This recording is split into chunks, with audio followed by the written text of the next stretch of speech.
Hey, fellas. Fellas. Holy hell, what a morning, what a morning. Braxton, you shut the hell up. I am not having your shit this morning. We're here. We're ready. Tech Money's coming on in a bit. I think the man still might be sleeping. Hasn't sent me a DM back this morning. We'll figure that out, though. In the meantime, we have things to talk about, fellas. DeAndre Hopkins just almost retired yesterday, so there's that. Damn, bro. Hold on. Slow it down. What's been going on, man? Slow it down, dude. It's Fellas Friday, first of all. Fellas Friday. It's July Friday, 23rd. It's Fellas Friday, I know. I'm excited. I know you know. There it is. Son of a... It's been one hell of a morning for the fellas. We are just scrambling over here. If you go too hard, then it climbs up the table. Yeah. Oh, Bird does that. Fuck it. There it is. Fellas. Going acapella today. Fellas. Are we good now? Yeah. I don't think those little... Alright, it's Fellas Friday. Yes. No, Braxton, we are not lying to you. Shithead. I am lying. I am a liar. Hold on. I feel like if I'm gonna hold it, there's a better way to. Look at this little dangly boy. Look at this little dangly just hang it boy. from the ceiling? I wish. Maybe one day. Don't worry, fellas. Whole studio's coming. Hold on. Mom says she can't hear Eric. Oh, God. Anyone not be able to hear me? I will resub it. Make it closer. Closer. I would if we could. It just doesn't have to. Alright, Eric, you do your thing. Okay, I'll do my thing. He's just I'll mad be at on me, tech support. I am an IT professional. Whoa, where are you going? I'm just confused because left means right. Uh-oh, it's the Eric show. Oh, shit. Alright. Alright, I'm out. Alright, fellas. It's Fellas Friday. As I said, Tech's coming on the show in a bit once he wakes up or answers my DM. I promise he knows he's coming on the show today. Anyways, yeah, let's go over VIP quickly last night because what a hell of a day. Basically, every single lean on the show hit except for two of the plays in VIP. One was Mariners over 3.5. That's my bad. Completely missed that one. Chaminade, apparently it was very good rather than very bad. The other one was Yankees money line, who blew a 2-run lead in the bottom of the 9th, only to throw 4 wild pitches in the bottom of the 10th to lose that game by 1. The other lean, which I did not post and I'm glad about it, is the fact that the Giants and Dodgers, I say Dodgers all night. I tell a client who texts me, take Dodgers. It's all good. Desclafani is not good against the Dodgers. They're up 3-1 till the bottom of the 9th, or top of the 9th, and then they let up 4 runs too. It's fine. It's all good. Besides VIP, we do have a couple news stories before we get into betting today. By the way, we're going to start betting early because Tech's on the show, so we can go through the whole slate, not go too far over our time. If we don't count the Orioles, the Royals are undefeated since the All-Star break. Wow, Braxton, it's almost like nobody cares about the Kansas City Royals. It's crazy. It's crazy. Are they still last in the division, by the way? I think they might be. Because while you guys were beating the Orioles, and I guess you guys did beat the Brewers, but we were beating the White Sox. Anyways, hang on.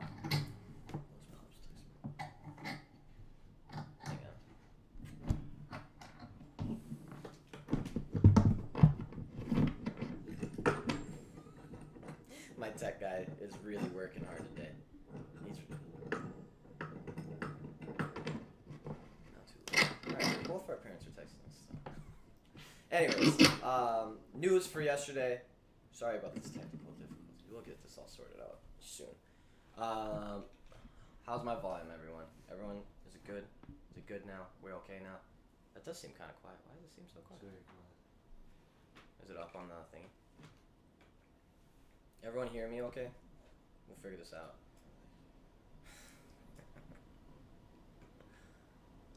Braxton said Viagra might help with the floppy mic stand. A little blue pill. Once I figure out... You have to try talking into it for us to see. Hello.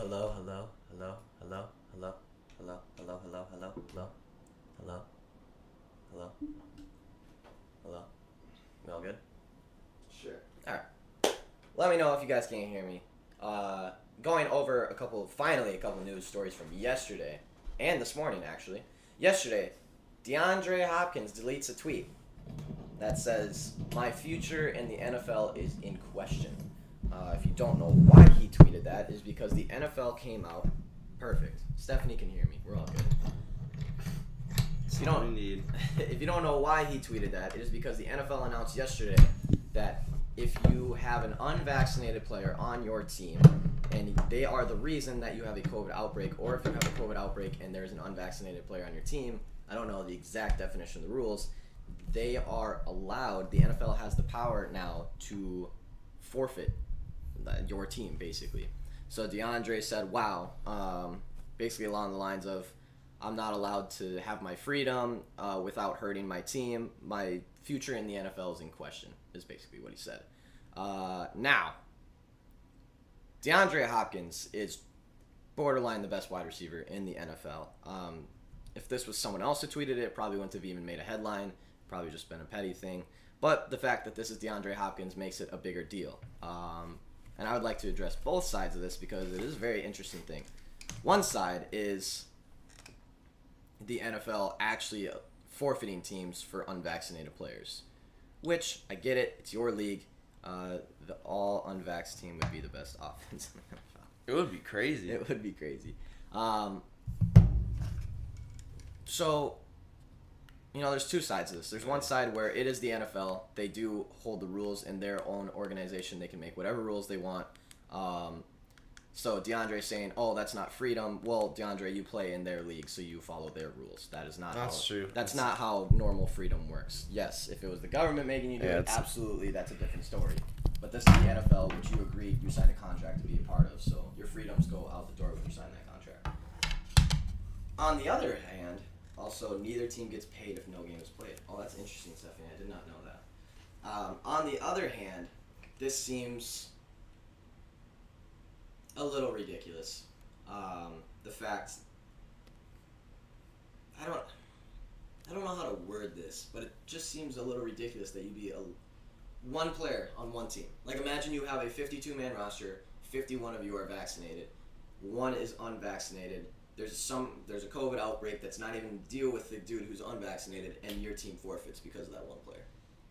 Or that just well, seems the problem, like it's like there's too much up in the air with this. I feel like it's not. It's just like this is how it's gonna go because we already talked about. Me and Coach Vince talked about the already NFLPA stuff that came out to begin with, and then we hear that. So during that, you hear basically anyone that's vaccinated can go around and do anything else. But we've already learned, I think, in several sports that it doesn't. You can still get COVID, right? And you can still spread COVID, judging by. Or we still have to. Was vaccinated. Yeah, we still have to go through the whole process and the protocols. So, it's like, even in the. If you're not vaccinated for whatever reason you aren't, right? And you do everything right, you don't go out once, you don't see anyone in the weight room, you don't eat lunch with anyone in the cafeteria, you don't do any of that. And then someone who is vaccinated goes out to team dinner or goes see some friends in the city that they're traveling to. And then comes back and then you get it, and then the whole team can... That's the problem is... They're going to pin it on the people who are unvaccinated, even though no one's going to know. No one's going to know where it comes from. They have to be the safest people by NFL regulations. Because I'm sure DeAndre Hopkins. Now, this could be totally wrong, but I'm sure DeAndre Hopkins isn't getting the vaccination because he's like, oh, COVID doesn't exist. I'm guessing that's not why DeAndre's not getting the vaccine. I'm guessing DeAndre Hopkins is not getting the vaccine because whatever it is, it's definitely not because he doesn't think COVID doesn't exist. The guy clearly knows. He plays in the NFL. He sees it's happening. However, like to your point, I think if someone's not getting vaccinated in the NFL, they're going to be 10 times more careful what they're doing. Well, they just have to be. They have to be. I mean, you can't... Like, if everyone knows that you're not vaccinated, you have to be the most careful person. Yeah. Because it's going to... all eyes are on you at that point. Well, that's the other thing. It I'm confused kind of like... at what the state is going to be, because I think what we've also seen with almost every sport, he said he's not getting it because his girlfriend's brother had heart complications after getting it, if I'm not mistaken. Okay. See, and that's like, hey man, whatever that's a reason you real have, life thing. whatever Experience. It's not some anti-vax misinformation. It's like, okay, that's a personal it's a personal you can see how that would affect someone's personal opinion on something. I mean, if my mom got the COVID vaccine and ended up having health problems, I'd be like, fuck that, I'm not getting that. Like, no way. Yeah, so I don't blame them for not wanting to get the vaccine. It's a personal choice. Not like it's such a weird thing for the NFL to come in and be like, we will forfeit you. Like, holy shit, dude, that could be the make or break of a playoff season. That could be the make or break. Well, the thing is, that isn't what they're saying though. They'll give the other team the opportunity, so they won't even take the responsibility of forfeiting the games. You know, like they won't be like, we're calling this game as the NFL. Oh yeah. You know, it'll be like, okay, well now the other team doesn't know, you know. Yeah, but neither team gets paid. Yeah, so either so that makes it even messier. Yeah. Because if your team is say 9-1, whatever, coming down the stretch, you might forfeit a game. If you have if you have some injuries too, you want a week off, and you get that opportunity. Interesting. But I think in most cases, neither team would forfeit regardless of the side. I think, first of all, everyone wants to play. I don't think anyone wants to do that, and everyone wants to get paid. Yeah. But if you get to the specific angle where you can gain an advantage or it doesn't matter as much, then it becomes a weird advantage to hold that power. Also, I'm just a little concerned with the lack of testing undergone for people who are positive. Because what we saw with the College World Series was, I think 4 players were positive who were vaccinated, 4 players who were positive who were not vaccinated. Mm-hmm. But we would never know the 4 vaccinated players that were positive if they weren't testing the unvaccinated people, because they have to undergo more rigorous testing. Because if 4 guys came in with COVID, right? Yeah. And then just spread it amongst the locker room that's all vaccinated, it only ever works if everybody that you ever are in contact with would be completely vaccinated. And even then, apparently it still doesn't fully work. Yeah. It's really putting the responsibility on the players versus it falling back on the league. The league has to do their due diligence to make sure they pin the person who created the outbreak. Yeah. It pins the whole thing of the actual forfeiture on a team, and then they just are like, well, told you to get vaccinated. Yeah. Out of our hands. That's crazy. It's gonna be messy. Yeah, it'll There's be messy. There's also gonna be strategy around this. I just think it's kind of crazy that we managed to get through an entire NBA season where it didn't sound like there was any kind of these. I mean, we started it before there was even a vaccine. Yeah. And there wasn't a single thing until the playoffs. Like, there was barely any cases. Yeah. It's gonna be messy. This seems like, and that's the thing. I think the general feel is word on the street, Sean's an anti-vaxxer. Nah, man, but I know what they're saying here. It just feels like it's the goal of it is not at all the player safety. If the goal was the player safety, everyone would be continuously tested still. Yes. The goal seems to be to get people vaccinated, which is fine, but it's not. It's being masked as something else. Yeah. This is just strange. Braxton, you're here to create chaos, aren't you? Also, this could really affect fantasy sports. Oh, man. This is going to the draft stock of anyone who's unvaccinated is just plummeting. Oh my god, I didn't even I'm getting D-Hop in the 5th. That's crazy to think that you could draft fantasy-wise for play. Wow. Braxton, you're such a little fucking... You're such a little fuck. He's chaotic neutral. Is that the man? That is the man. Give me about 5 to 10 minutes and I'll have a good idea. My bad, my AM got all sloppy. So did ours, don't worry about it. Fair enough. Hello, Todd. How you doing this morning? Good to see you, Todd. Anyway, so yeah, this story is not over yet, trust me. This is only beginning, and it's just going to keep growing and growing and growing and growing and growing all season long. It's going to be interesting how teams approach this. It's going to be interesting to see if there's strategy that develops from it in general. It's going to be interesting to see if there's any players that change their mind about being not vaccinated to vaccinated because of this. Or if other players are going to come speak out and be like, hey, you can't make me, kind of thing. Yeah. Even though, as I said, you signed a contract, so they kind of can make you a little bit. Well, not if it doesn't say that. Not if it doesn't contract. say that. That's true. I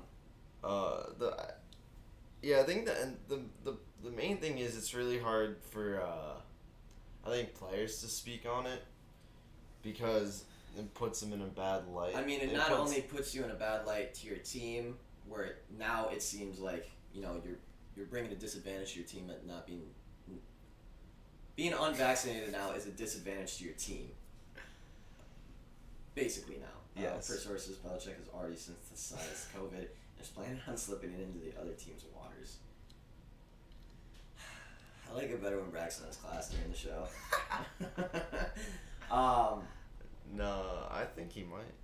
But yeah, it's going to be really tough for players to stand out because, one, there's a whole social aspect of it where you are now labeled as the I guy think that might be the most powerful aspect. It might be the most powerful. It's like you can't come out and be like, the NFLPA rules aren't necessarily fair and they don't necessarily make sense, and everyone's like, oh, you don't actually realize that all of us have to do our part, and it's like, I'm sure rule those separately. I'm sure from cancel culture has already canceled DeAndre Hopkins, so yeah, I'm sure he's already deleted that pretty quick, didn't he? He deleted it very quick. I have a feeling that agent was like, hey, holy shit, you need to take that down immediately.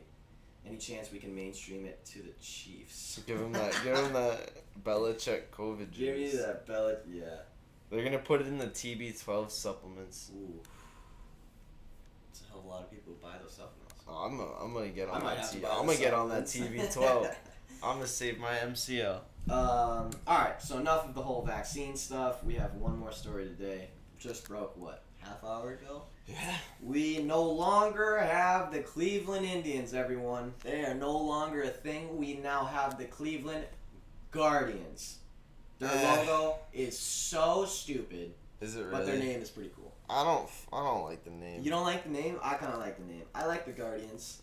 I think it's a good name. I thought they'd probably try and go along the lines of Indians still, but apparently they just completely switched up. I mean, they have the Dians. Oh, true. Gar instead of Ind. I was thinking that because we'd always talk about the Washington football team. And I'm sitting here like, and we're still just literally calling a team the Indians for a pretty long time. Yeah, for a long time. when it hasn't been allowed to be called. Like, we haven't been allowed to say that for a long time. I'm like, wonder when this is when it's going to change. That was so out of nowhere, too. I feel like we haven't heard anything about them or, like, anyone on their ass about changing their name lately. And obviously, Redskins a little more problematic. Yeah. Where the team is literally a color in the skin. But yeah, maybe just a little bit. So that's a little worse. Pat Mahomes would turn COVID into viable drinking water for the entire world. Just gotta give him the chance. Yeah, dude, he's got a sick Brita filter back home. You just gotta slide it through there. But anyways, we now have. Is it enforced as of right now, or into next season? I don't know. Because I might have to send out a play for the Cleveland Guardians today. But yes, Cleveland Indians is now the Cleveland Guardians. They finally got their name changed. Wow. They've had some problems in the past with people saying they can't call them the Indians, and then the franchise going back and being like, well, we can actually because their name is this. And apparently just kind of out of the blue, we got the Guardians now. I don't mind it. I like the Guardians. Their logo's trash, though. Yeah. It's literally just like Guardians. And they could have done something way cooler, which I'm sure they will in the future, but...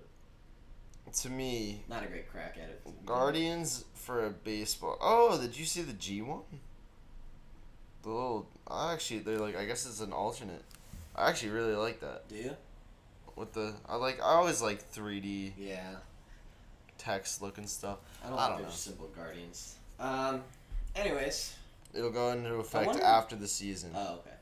I wonder what prompted this. Because I have not heard any. It said that they've been whittling down a list of 1,200 team names for like a year now. 1,200 team names. Good lord.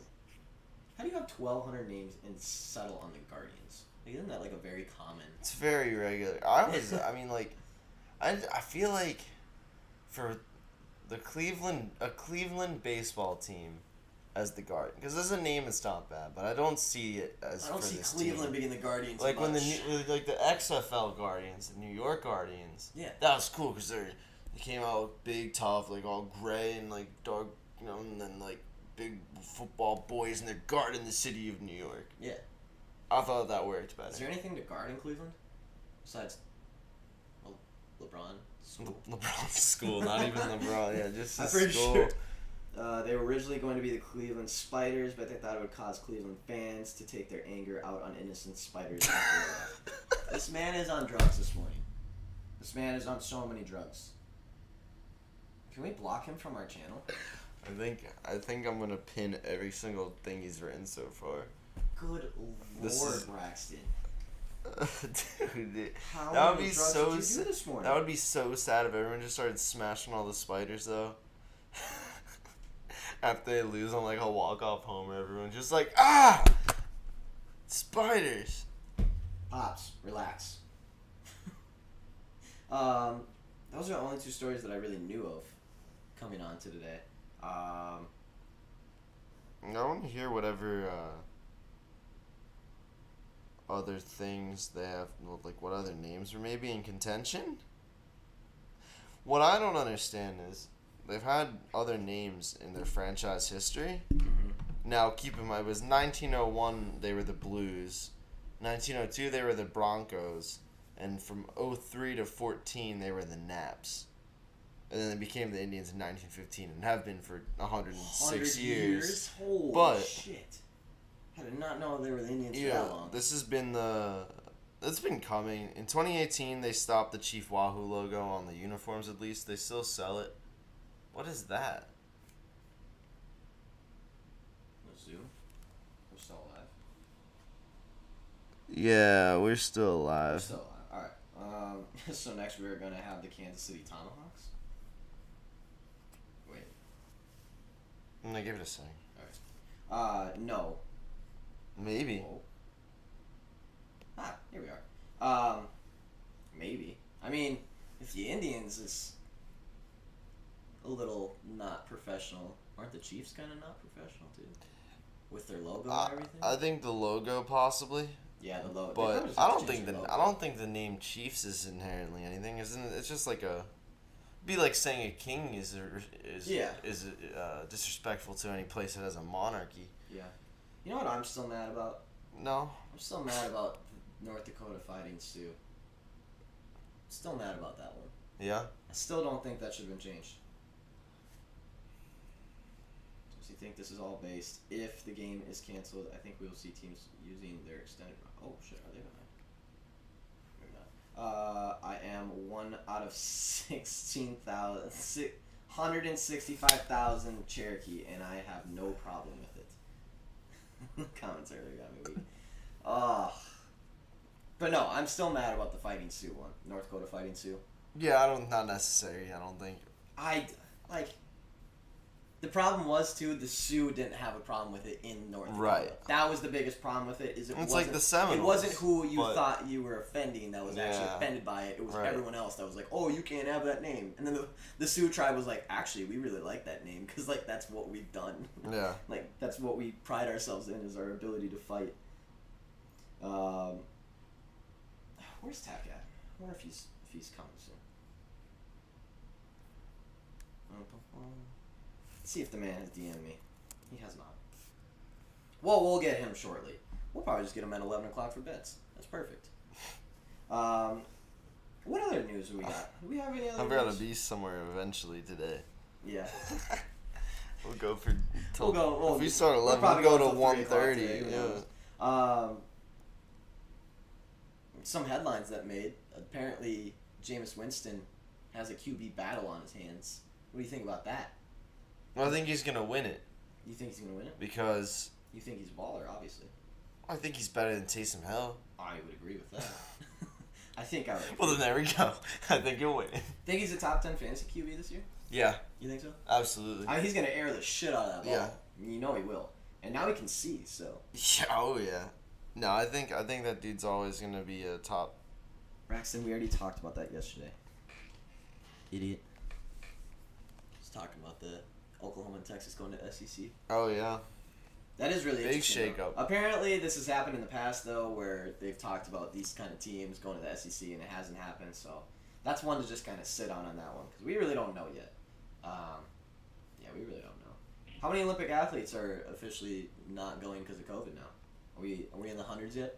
I don't know. Last time I looked, it was 70, 72? 71, 72, something like that. That was not. I don't know if that was dropping out though, or just like in a protocol type thing. Oh, okay. And just a big old mess. Did you see that the New York Jets assistant coach died? No. Yesterday. New York Jets assistant coach Greg Knapp dies from injuries suffered when hit by Oh. a biking. I didn't know he died. I saw he got hit by the bike. He died. And he was in the hospital. He I died did not know he this died. Dang. Damn. That's brutal. Yeah. Thoughts and prayers out to Greg Knapp and his family. That's unfortunate. That's terrible. Probably dangerous biking on the roads, man. Hey, I wouldn't do it. It's dangerous. I'd probably crash my bike just riding in a park or something. Well, I haven't ridden a bike in probably like 6 years. Maybe Really? longer. It had been a long time for me too until COVID. I was biking around a lot. It's fun, man. I rode one in Japan for a little bit. That's actually, yeah. But there was nobody around. I was on a deserted island. 2020's Tim Tebow, except mainly running. Is he talking about Jameis? Yeah, Damn, are you talking about Jameis? it's gotta be. 2020's Tim Tebow, except mainly running. Damn, that's a hot take. I kind of like that take too. Did Tim Tebow ever air out the ball? Was he known Bruh.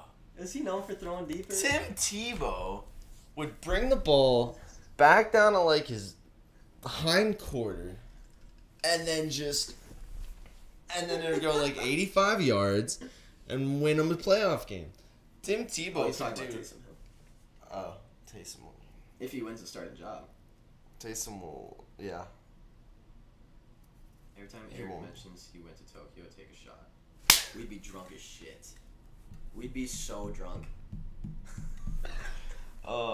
We'd be Hey, hammered. the chat's got me good today. Oh, by the way, speaking of taking a shot, I'm gonna make sure I get this right. This is actually more serious things, everyone. Yeah, Braxton really is out for blood today. On a more serious note, everyone, if you didn't see Potts' tweet yesterday, one of his friends or someone in the community has cancer, #BuckCancer. He did a short video. Go check out his Twitter page. We're doing #RepsFortuny in our support. One of his friends is in day 4 or 5 of chemo. I'll be doing a shotgun post for Reps for Tooney at some point today. I'm sure we both probably will, actually. Get in there. If you can, send out a tweet that says #Reps for Uni. This is a good, or Reps for Tooney, sorry. This is a good cause. See what we can do for him. I know Potts is pretty big in the charity thing, so this is a big deal to him, big deal for us. Let's get out and support. It looks like it's already got 60 retweets, 112 likes, and about 18 comments. So, Yeah, good for him. so stay on that. Look at that.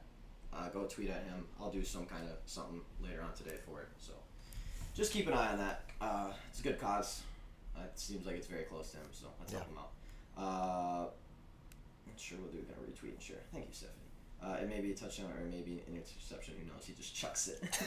Yeah, It exactly. really is. It's going deep. We just don't know who it's going to. But here's But the Jameis thing. can see now. And we're all gambling men, you know? Yeah, I mean, I'm like, hey, I'm gonna gamble it's gonna be a gambling touchdown. man. Yeah, it's if I get 50-50 odds on whether that pass will be an interception or a touchdown. That's the craziest part, though. Is he has such a good defense. I know. Like, he could just air out the ball and basically punt it every single time. Yes, Alvin Kamara. Yeah, like, Jameis. If it's 3rd and 10, just truck that bitch to the 1 yard line. Let's try and pin them on their own, you know? Maybe someone will catch it. Either way, if someone They catches should it, go you're in for a it good- on you're in a every good spot. 4th down. Yeah, they really Just give should. him like a Just let 'em air 7-step that bitch drop. out. see what he sees, and if not, Gone. get out of there. Someone's gonna catch it. Some punter's about to be unemployed after they heard our ideas. 30 touchdowns, 30 interceptions. Someone's catching that bitch. See, here's the thing. It was like 36, so technically you get slightly better odds on the touchdown. That's good value right there. That's good value. I gotta keep checking. Pull a Ryan Fitzpatrick and chuck it without looking. That is still the most fucking ridiculous thing. It was like the most Ryan Fitzpatrick thing. Also, yeah. If anyone was gonna do it, how do you throw a ball while someone is just like literally like, come here, like with your whole entire head, and you just sideways fucking huck one out on a damn dime? That was crazy. I feel like. When Jameis got LASIK, I put down a $20 bet that he will win MVP, and I still do not regret it. Braxton, how many future bets do you have on the NFL season this season? You have at least 30. You have at least 30. I keep forgetting Michael Thomas is still on the team. Me too. Yeah. Slant God himself. Yeah, well, if it works, it works. You know, I kind of don't like that people put slander on Michael Thomas for only running slants.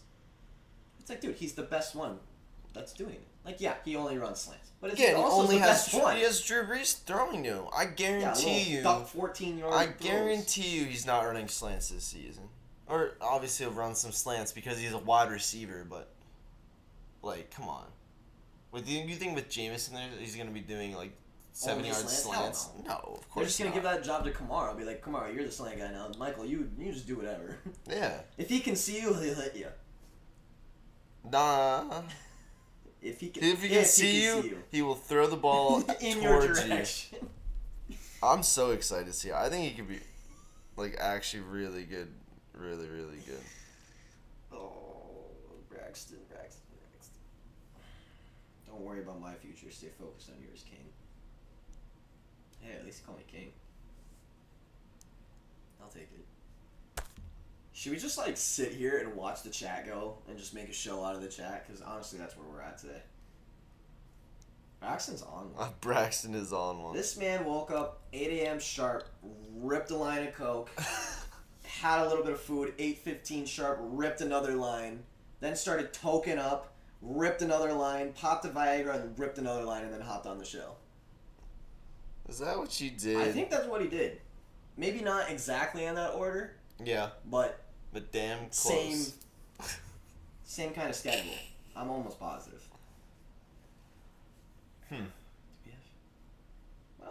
What else? Our lighting looks good today. Our lighting looks amazing today. That's the news I'm talking about. I look like I'm glowing. By the way, if you didn't hear yesterday, the Fellas studio is going to be sick. We're like slowly inching our way to the final stage. Braxton is feeling the Napoleon complex today for real. Braxton, you a little guy?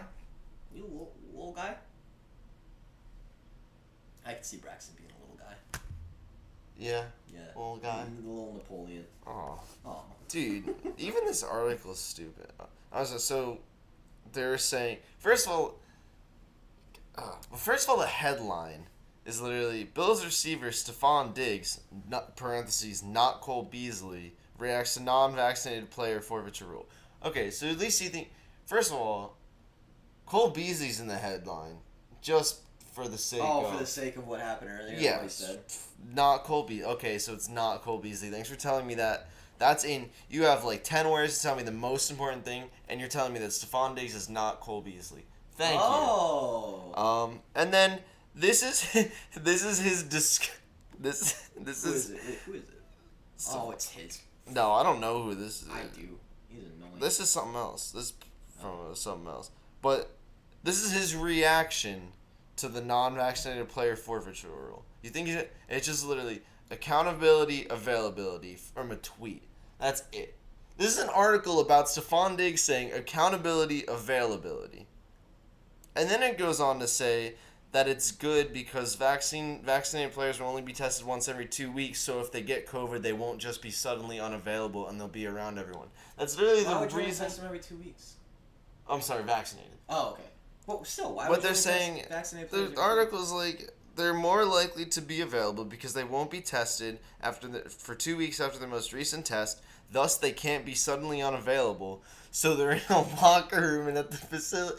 Like, that's... So this is literally just principle of punishing people if they have a COVID outbreak rather than actually doing their due diligence of making sure that the league they're is putting... safe. It's exactly like Stephanie said. They're putting in the players' teams. This is literally just the principle of making people try and get a vaccine rather than actually trying to protect the safety of the players. Because if your main goal is to make sure that no one in the fucking league gets COVID, if that is your goal, which it should be as the NFL, to make sure that all your players are safe, protected, and healthy, that should be the main goal. But rather than that, which would be, hey, even if you have a vaccine, we're still testing you every Monday. Let's just say week. That way you don't go to a game. Yeah, just once a week even. I think that's fair. Even once a week. But no, we're going to allow you to not get tested for 2 weeks, so even if it does pop up, you infected the whole fucking team already. And then you got to travel. And you got to travel, and you did this, and you did that, and you stayed in the hotel, and you met these people, and you did that, and you did that. But guess what? We're not going to know for 2 weeks because you're vaccinated, so we don't have to test you. That's so fucking stupid. Why? If your main goal is to make sure that there is no COVID, then you should be testing like you're testing the non-vaccinated people. We've already seen this shit. This is a good point, though, in here. They said, after this memo, any unvaccinated player who isn't a franchise quarterback or untouchable due to skill, cap reasons, are at risk of being cut. That's so fucking ridiculous. It's kind of crazy. And, I mean, DeAndre Hopkins isn't going to get cut. No. If it's some He's backup one of player those that guys. says the exact same thing that tweets that, he gets cut today. Just because people don't want to deal with him. We aren't in Japan, though. I lost the side standards. Don't apply here. I love when people roast Brexit. It's one of my favorite things. That's a good Sunny reference. I caught you, Brex. I caught you. I caught that. He's probably hungover from drinking root beers. Tech is probably hungover from drinking root beers. Don't worry, we'll get him in here for bets. Man, I want a root beer now. Well, damn. I saw him tweet that out too, and it looks like good root beer. I was like, damn. I could go for an ice cold right now. Ice cold. That does sound kind of good. Devin Booker, Chris Middleton, Drew Holiday available for Team USA opener versus France. See that? Are they going to take him? Are they taking him, or is he just available? I mean, if I'm Drew Holiday and Chris Middleton, I'm like, fuck you guys, I'm still partying for the next 3 months. And if I'm D-Book, I'm in a state of depression. Yeah. So probably not. We'll see. The trio of players making the unprecedented jump from the NBA Finals to the Olympics are all scheduled to be in Japan by Saturday, so they all are going. The hope is for Devin Booker, Chris Middleton, and Drew Holiday to be available when Team USA opens play Sunday against France, according to Greg Popovich. After attending the Milwaukee Bucks parade Thursday, Middleton and Holiday are scheduled to fly to Seattle on Friday. There, they will join Booker, whose Phoenix Suns they helped eliminate on Tuesday, and take a private plane to Tokyo. Wow. That's good for Team USA. Probably helps the odds a little bit. Do you think they're still sitting at minus 350? Could be. Let's take a lookie. Oh, absolutely I do, Braxton. You think Middleton and Drew Holiday wear their rings on the plane with Booker?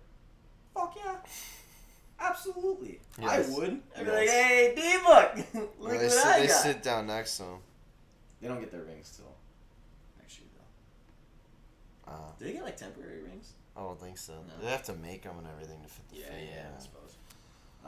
So even though Eric didn't say he went to Japan, he mentioned Japan, so would taking a shot be required? Yeah, what if Braxton mentions it? Still. And then you read it? And same rules apply? I think that's just same rules apply. I think it's going to be a violent Friday. I think we're getting started early. We're getting started real early. It's going to be a hell of a Friday. Now, what was... Oh, I want to see the Olympic basketball. What are our odds back at? Team futures, 320. Oh, it's still dropping. Damn, if we get D-Book, Chris Middleton, and Drew Holiday, I suddenly have a much different feeling about the team. Winner. Who's second? Spain? Spain's It's only Australia. Oh, okay. That's winner. Winner without USA falls. Australia gets 260. Spain gets 300. So win a medal. Wait, winner without USA? Yeah. To win a medal, I feel like plus 110 for Australia and France or Spain is really good. Yeah, I don't know about Spain. Australia, I haven't sure. watched any of Spain's exhibition, but Australia, actually, okay, this is a legitimate future people should take. For the men's basketball Olympics, Australia to win a medal is at plus 110. On DraftKings. On DraftKings, they are. I think they look great. I think they have potential. 50% of the actual gold medal bets are on them. So if you can get them to win any medal at plus odds, that's pretty cool. I think that's really good. Just get a notification. I just got a notification about Team USA What does it say? at the Olympics. This is breaking news, guys. Breaking news. Hold up. Breaking news on the Fella Show. Actually, this is actually, I don't know if I want to. Czech minus 17 and Australia minus 7.5 Lock City. Who's Czech playing? Iran. Oh yeah, I would imagine.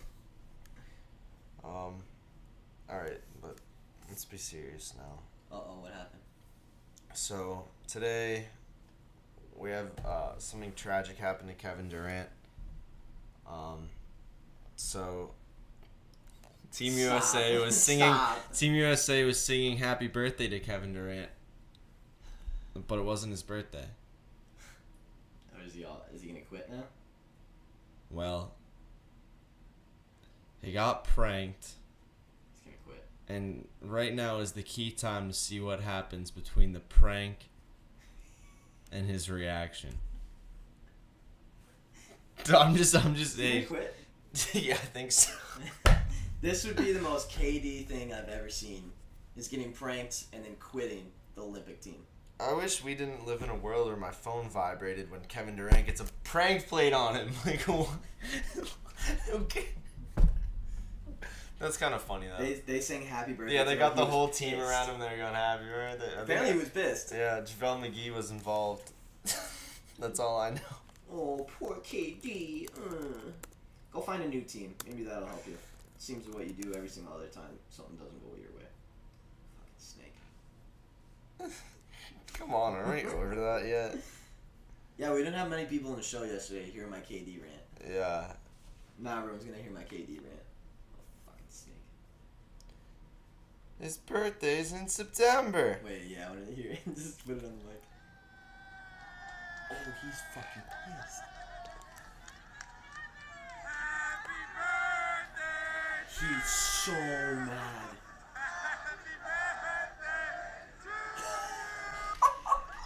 There are a lot of people. Okay, this makes it way funnier.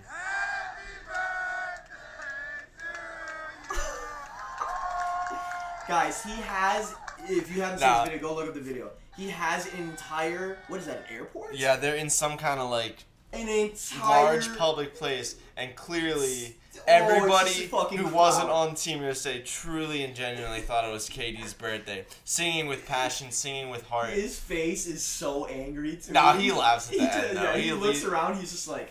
He just, because he has a mask on, you can't tell Yeah, exactly. he's like- Oh, that's so funny. Oh, And I love that it's so from funny. JaVale McGee's like Instagram or whatever. JaVale You can hear that him is such a yelling the JaVale loudest. Happy birthday! That is fucking hysterical, though. There's a lot of people there. There's a lot of people there. The entire USA Olympics team for every sport. It is 11:03.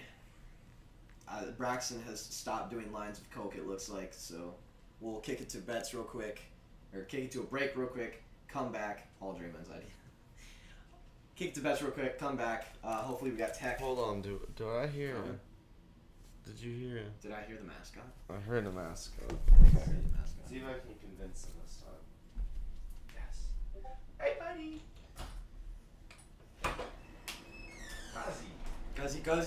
Kazi.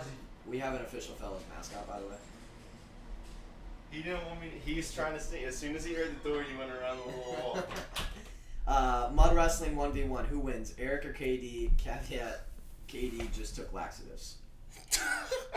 I think I win without KD winning taking laxatives. Like you little bitch. Yeah, I take Kevin Durant. I'm gonna go like this to his arm and watch it snap in half. Alright, we need to get out of here before Braxton says something stupid again. Hey, you were like, hey, Braxton, you haven't said anything in a while. I did, yeah, come on. We need to give you a break. We'll be back in, call it 5 minutes. Ready to go for bets. Full MLB slate today. Tex should be here shortly. That little, little old bastard, him. Alright.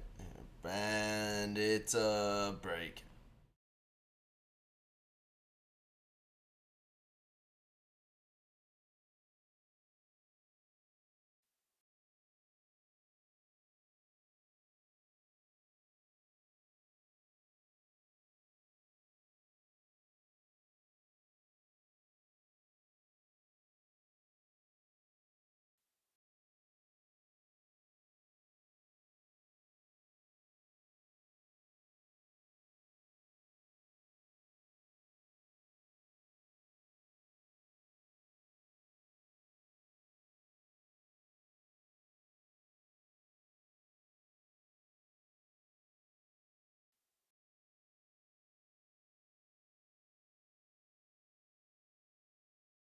Ladies and gentlemen.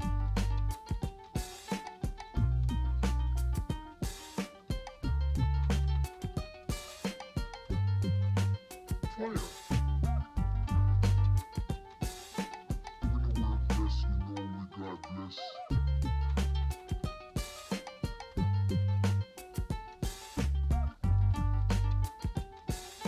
When the world bless, we know we God bless.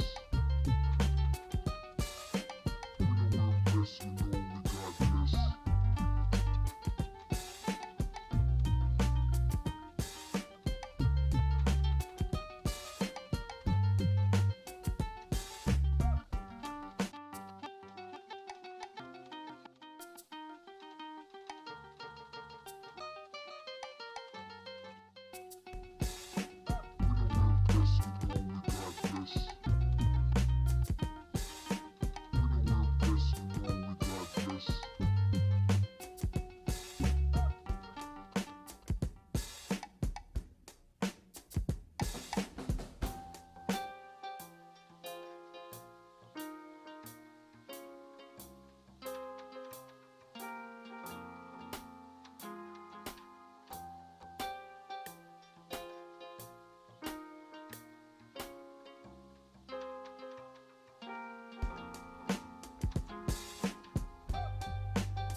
Fellas, we're back at it.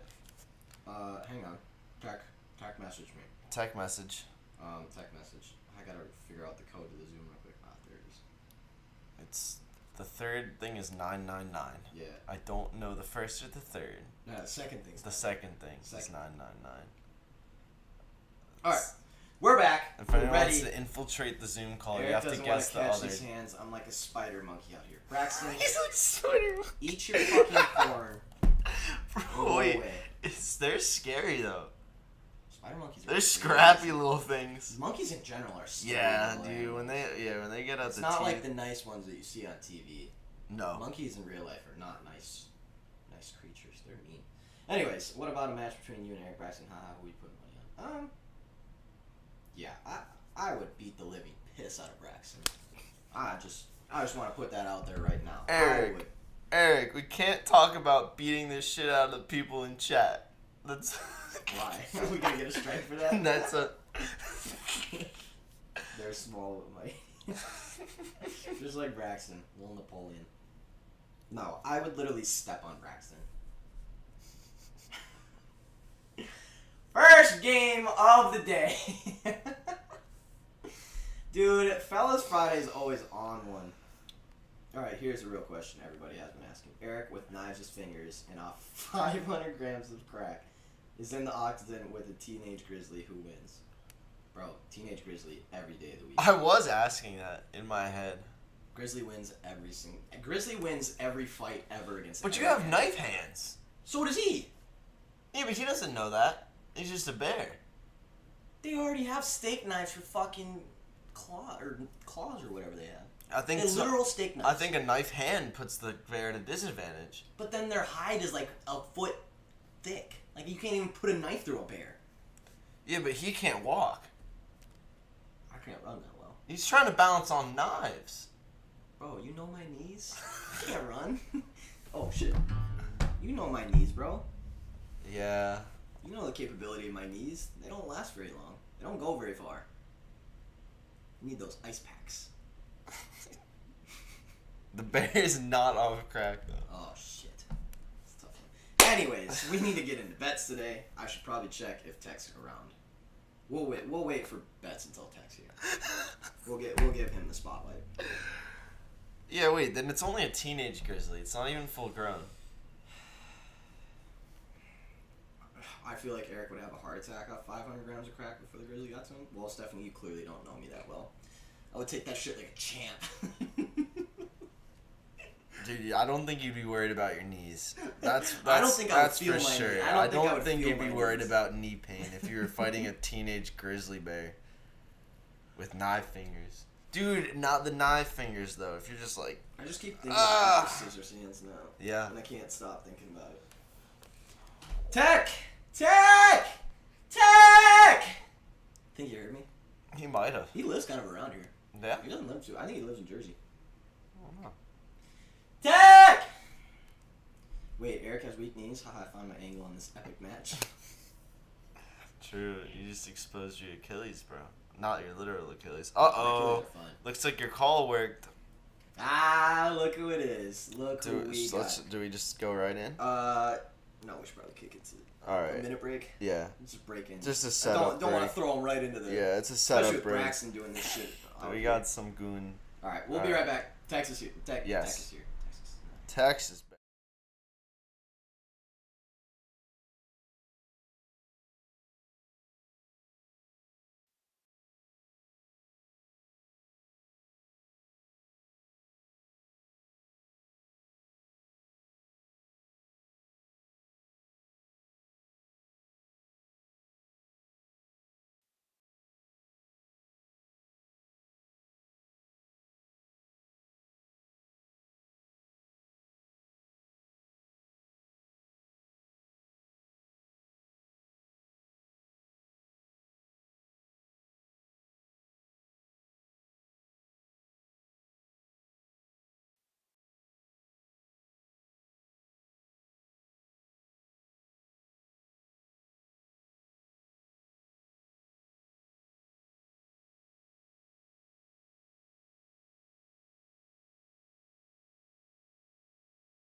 Alright, Fellas, we are back. We're back, and we got the man on the heater. You've seen him on Twitter this past week. He was back last Friday. We fucking killed it on the slate last Friday, and he has been going off ever since. Everybody, Tech Money is here. Tech Money is here. Tech, I think you're gonna stay hot. If I know you, I know. All right, let's get into the bets today. We got a full MLB slate today. We'll try and get through it a little bit quicker than last time, so we don't keep people too late. First game of the day, Tech. What are you feeling about it? I know you had a couple angles on this one already.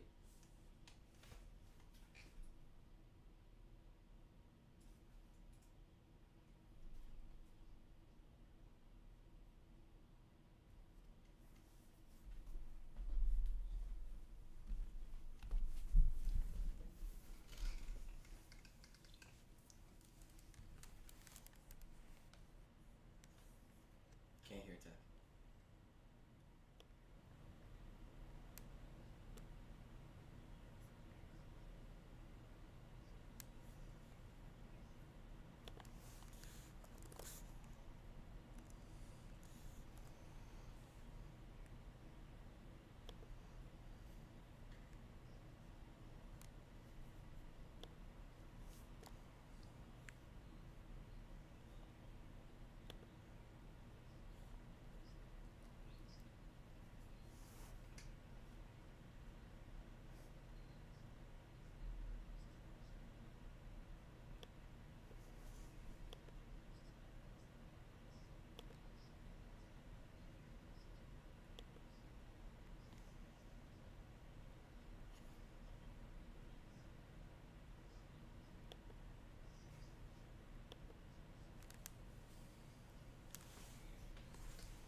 Recently, and then July 2nd he pitched, and then he had a break. He had a hamstring issue. Comes back on July 17th against these Cubs, but throws 7 Ks in 5 innings. So I think the fact that he went 5.2 innings tells me that he's probably good to go at least another 5 or longer if he's in control. That game on July 2nd, he only went 2 innings against the Giants, which is a very disciplined team, if you ask me. And he still threw 3 strikeouts, only in 2 innings. The game prior was on June 27th, was against the Padres, 4.2 innings. The Padres are good. They were 6 hits on him that day. He still struck out 3. Prior game to that was Milwaukee. He struck out 8. Prior game that San Francisco again, he only got through 2.2, but again, 3 Ks. So consistency again, the fact is he threw only 2 innings, but got 3 Ks that day, half of what we're looking for against a very good San Francisco team. And then against a team like Milwaukee, where at least got 5 innings in, he got 8 Ks. If you start going down the log against the Mets, 6 innings, 5 Ks, Colorado, 7 Ks, Atlanta and Cincy and Oakland to start off his season. Basically, he went 1, 2, 3, 4-0 on the over 4.5 to start the season. And then it was 5 Ks, 3 Ks, 8 Ks, 3, 3, and 7. You can see the variation. I feel the safest angle, I have to put some thought into this. Everybody's probably wanting to jump to the overs, maybe looking at it and being at Chicago or whatnot. Or I didn't check the weather, so I can try to pull that up. I looked in the morning. I didn't see anything drastic. I feel safe. I think the angle, the lean I want to give here, man, is, and I don't do prop bets often, especially pitcher prop bets. When I have done them, they've kind of worked. We just got to assume that the hamstring problem is gone because he went 5 innings 5 days ago. So if he was on a watch that day, they still let him go 5 innings. If he wasn't on a watch, I didn't get to see the gameplay. Maybe he went into the 5th inning and he did give up a home run and an earned run. So maybe he went into the 5th inning and gave up a home run and like a hit or something, and then they pulled him. And that's why they didn't want to let him go longer. So I don't know the details behind it, but I want to guess that we can get the 5 innings out of him again today against the Cubs. And I'm going to be honest with you. I hate the fact that he just pitched against the Cubs like 5 days ago. I don't like that. Like the Yeah, pitch, the batters know the pitcher. Does that ever change your mind on anything? Like as far as an advantage for the pitcher or the batters, do you think one might have an advantage over the other when a batter sees the same pitcher 5 days later or whatever, 7 days later, kind of thing? It does for me, and I just get kind of biased, and I call it bipolar betting. Like it all depends on what kind of mood I'm in. I might come in and say, "Oh well, these batters are gonna eat them up. They just saw them," or I'll come in and say, I think Gallon just saw him. I know it's risky, but he threw 7. He should be able to do it again. It's tough to say it, and I'm just gonna be transparent. I really don't have a good read on it. It really goes by my mood a lot of times, and that's not good. It's not like a healthy way to do it. Like it's not safe. Yeah. Right. And but I think in this situation, like I said, if there's a gun to my head and I have to make a pick today, like looking at analytics and like some of the metrics I have, I do feel safe doing that over 5.5. I wish it was over 4.5 at that price, but they're not going to give you over 4.5 when I can tell he's averaging. I can just see 7. He's probably averaging around 6. I'm doing like rough quick math. So here's the problem with why I don't like the problem with both of these pitchers today. So here's the thing.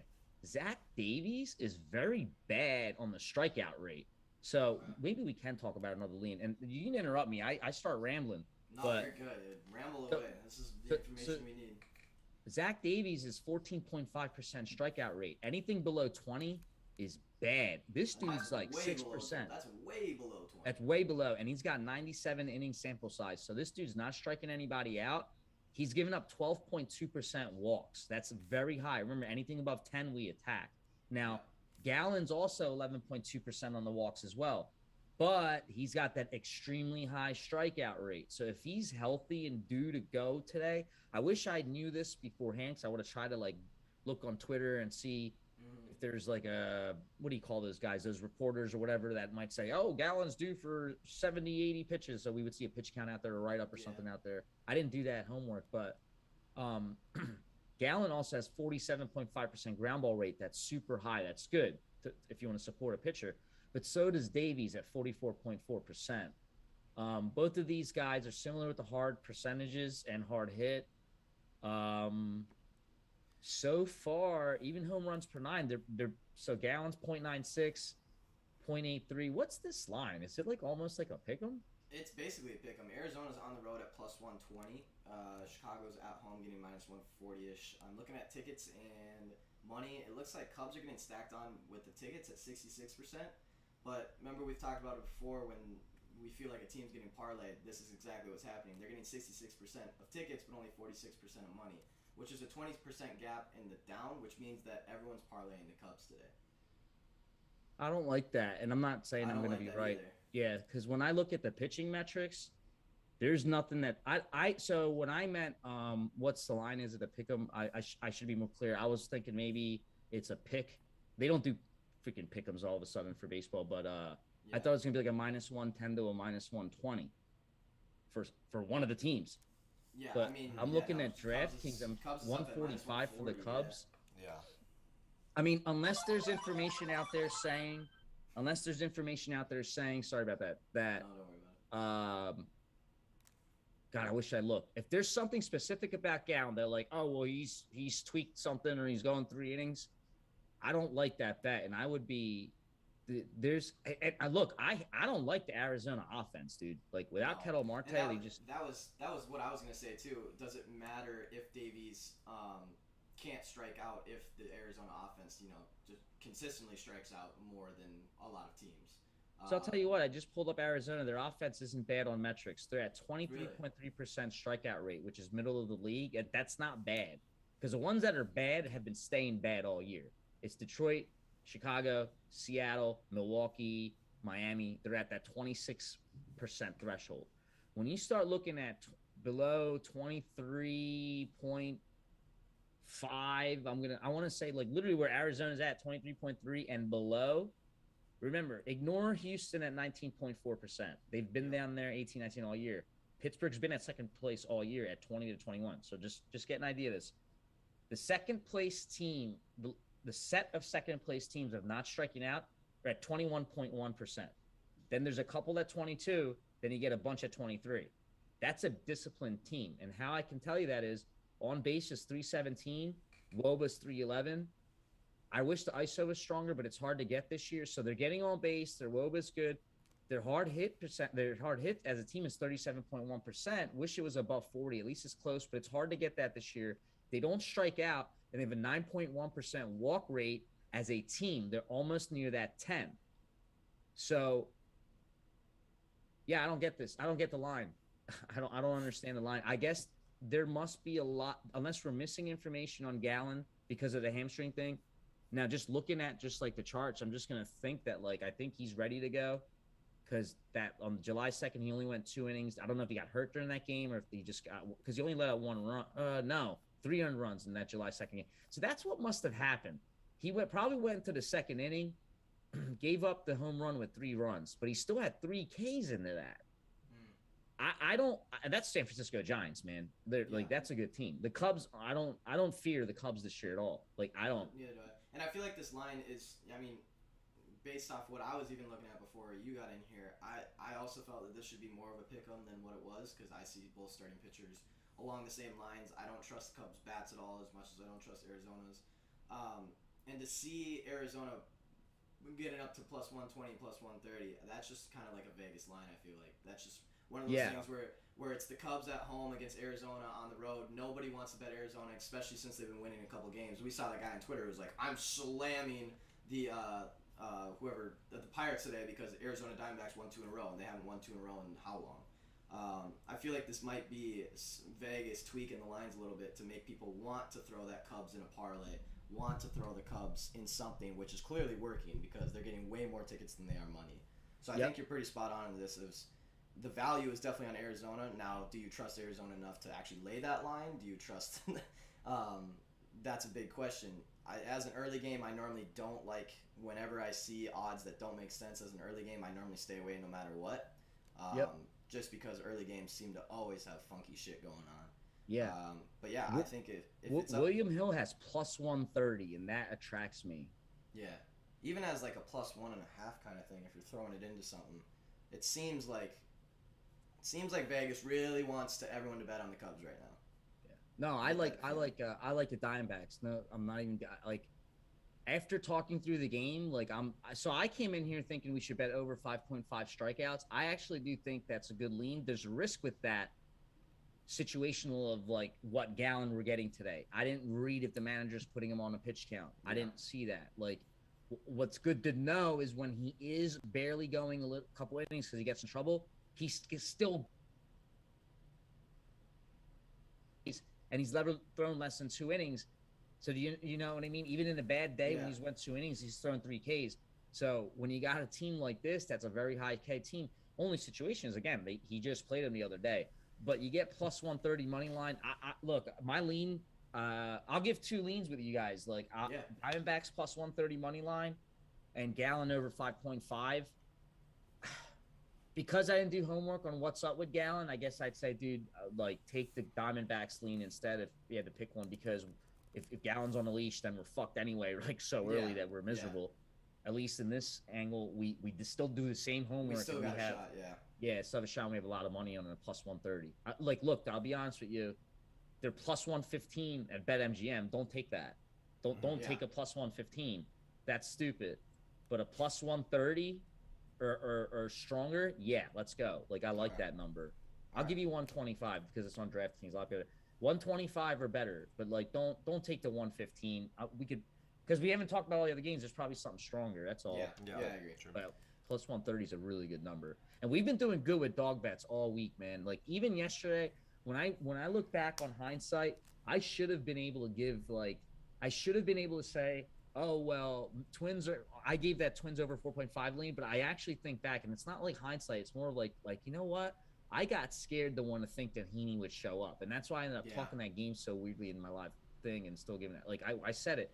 This all revolves around Heaney striking out right-handed batters. If he doesn't do that, And if the right-handers hit, he's in trouble. The right-handers didn't hit, so like he was in control. Like the Angels stayed in control the whole game.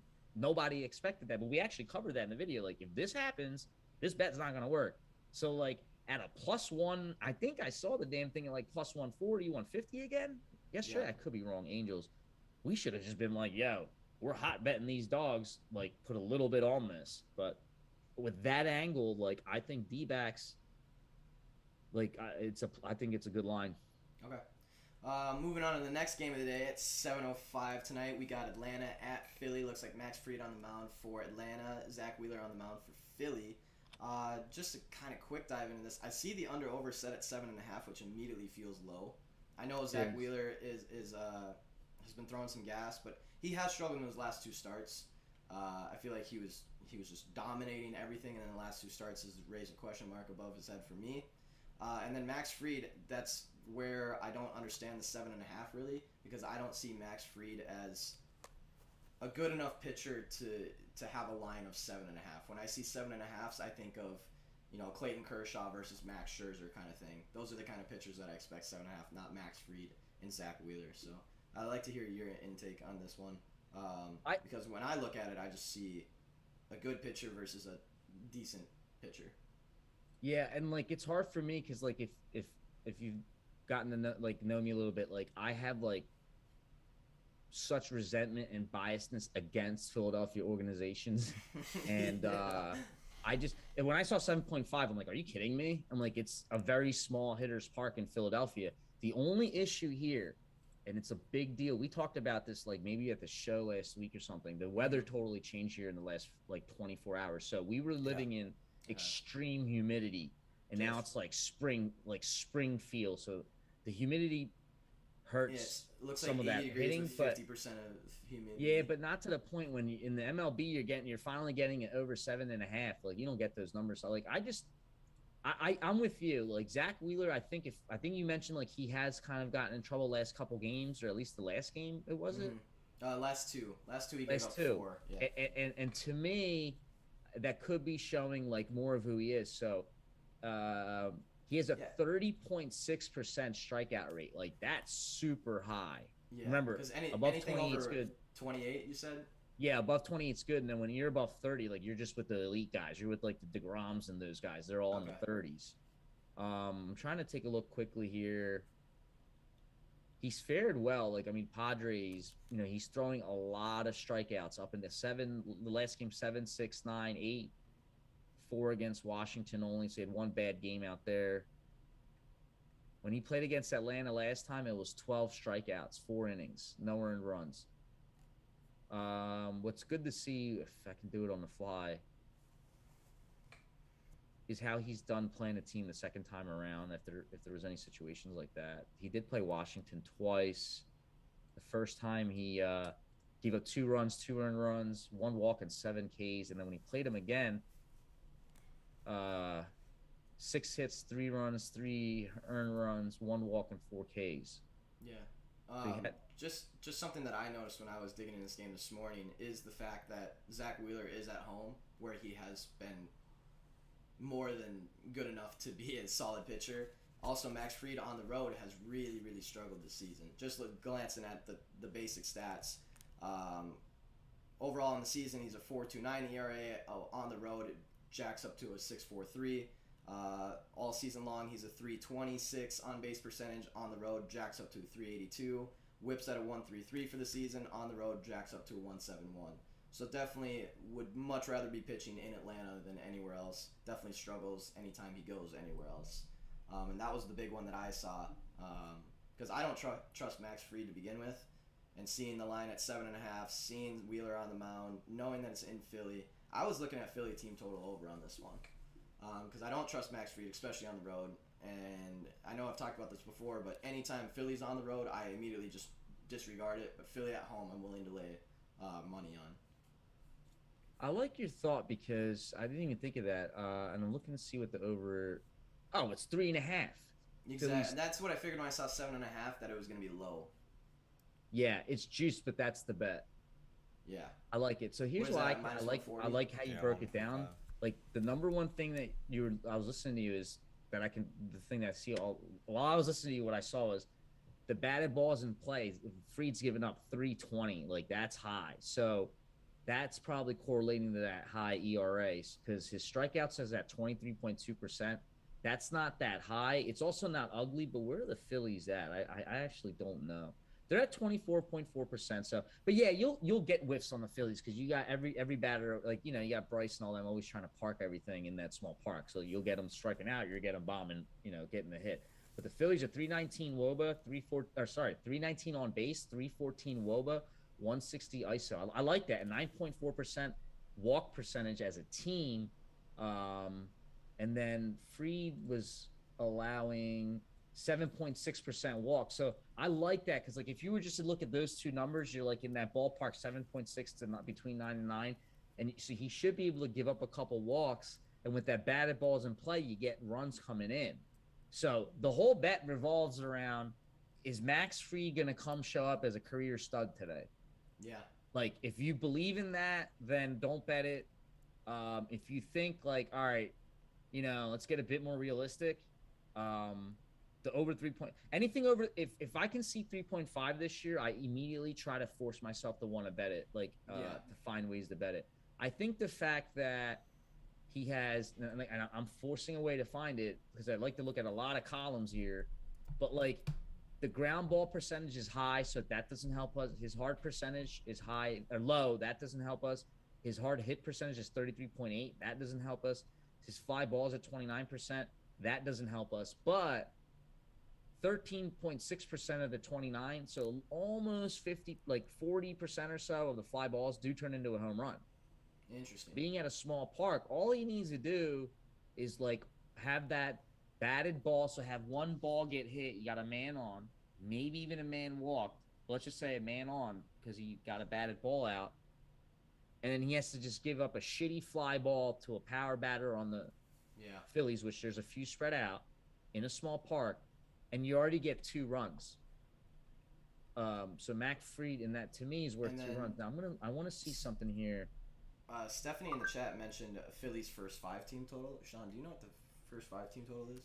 Yeah, that's gonna be a 2.5 plus 130. Okay. Wow. That's so if you're feeling a little. Tag, what's your insight about that? The Phillies team total over 2.5. I mean, I think you just kind of talked along the lines of it. Is if we can get someone on base with a power hitter, that's sky's 1. There's 2 already, and we just need 1 before the 5th. I mean, there's a reason it's plus 135 because it is still over 2.5 in the first 5. But I don't know. I'm kind of on the fence with that one.